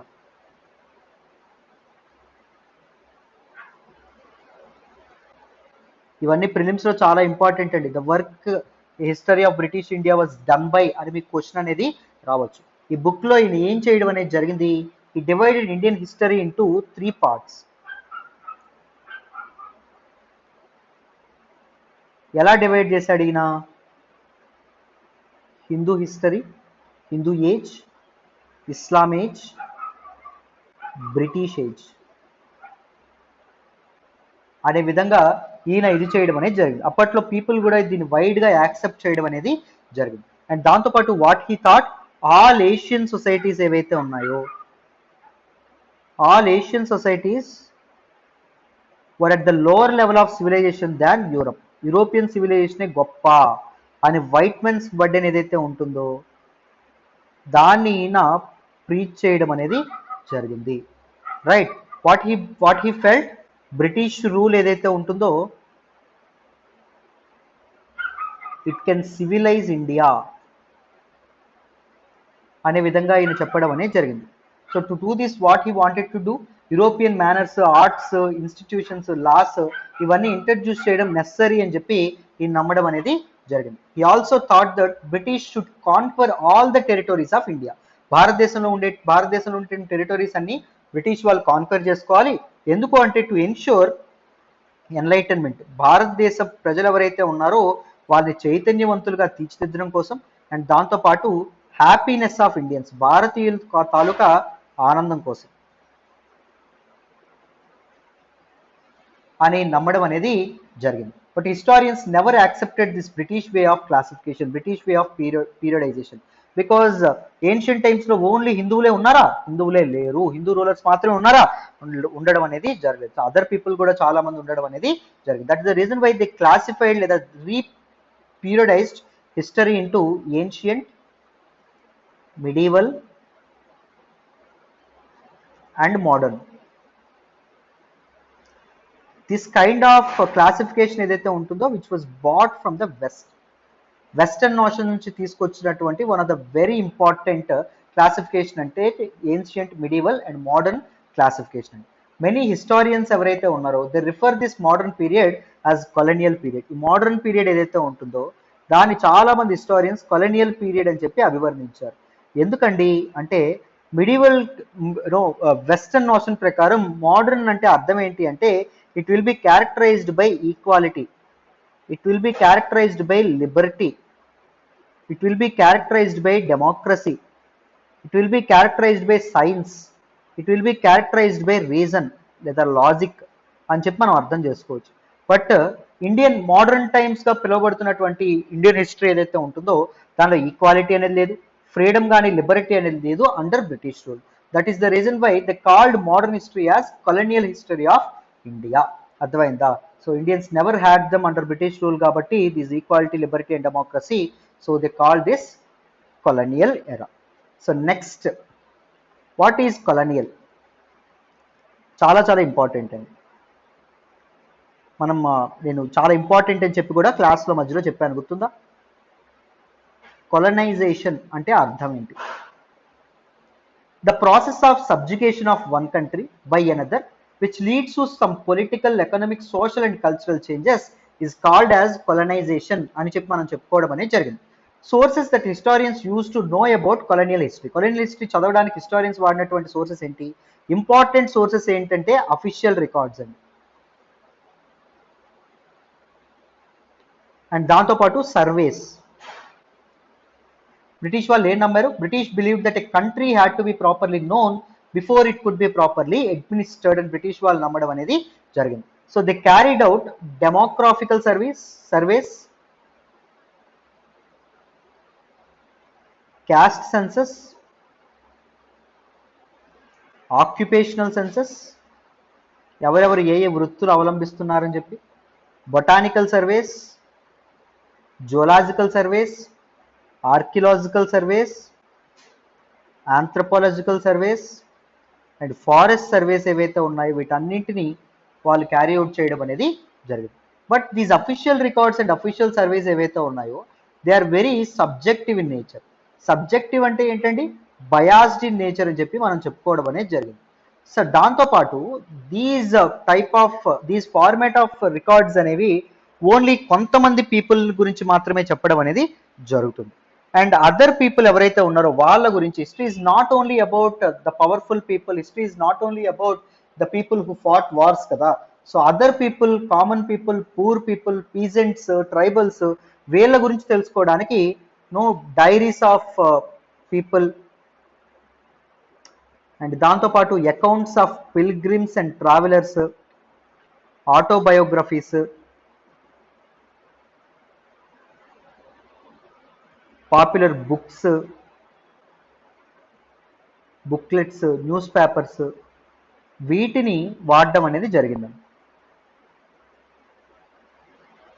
Right, వీటిని వాడడం అనేది జరిగింది. రైట్, సో ఇంకా డీటెయిల్డ్గా నెక్స్ట్ ఆస్పెక్ట్స్ ఏవైతే ఉన్నాయో వాటిని మనం జాగ్రత్తగా చదువుకుంటాం. This is everything about this particular class. I hope lesson 1 అందరికీ అర్థమైందని అనుకుంటున్నాను, రివిజన్ కూడా అందరికీ అర్థమైందని అనుకుంటున్నాను. ఎట్ ఏ గ్లాన్స్ మీకు క్లాస్ మొత్తం చెప్పేశాను, లెసన్లో మనం ఏం నేర్చుకున్నాం అంతా చెప్పేశాను. రైట్, సో మళ్ళీ నెక్స్ట్ చాప్టర్లో కలుద్దాం. సో ఎక్స్ప్లెనేషన్ వచ్చినంత కీప్ లైకింగ్ అవర్ వీడియోస్, మీ ఫ్రెండ్స్తో షేర్ చేసుకోండి, ఎలా ఉందో కామెంట్ చేయండి. Thank you so much for all the support and all the love so far. Thank you so much నాన్న. బాయ్ అమ్మ.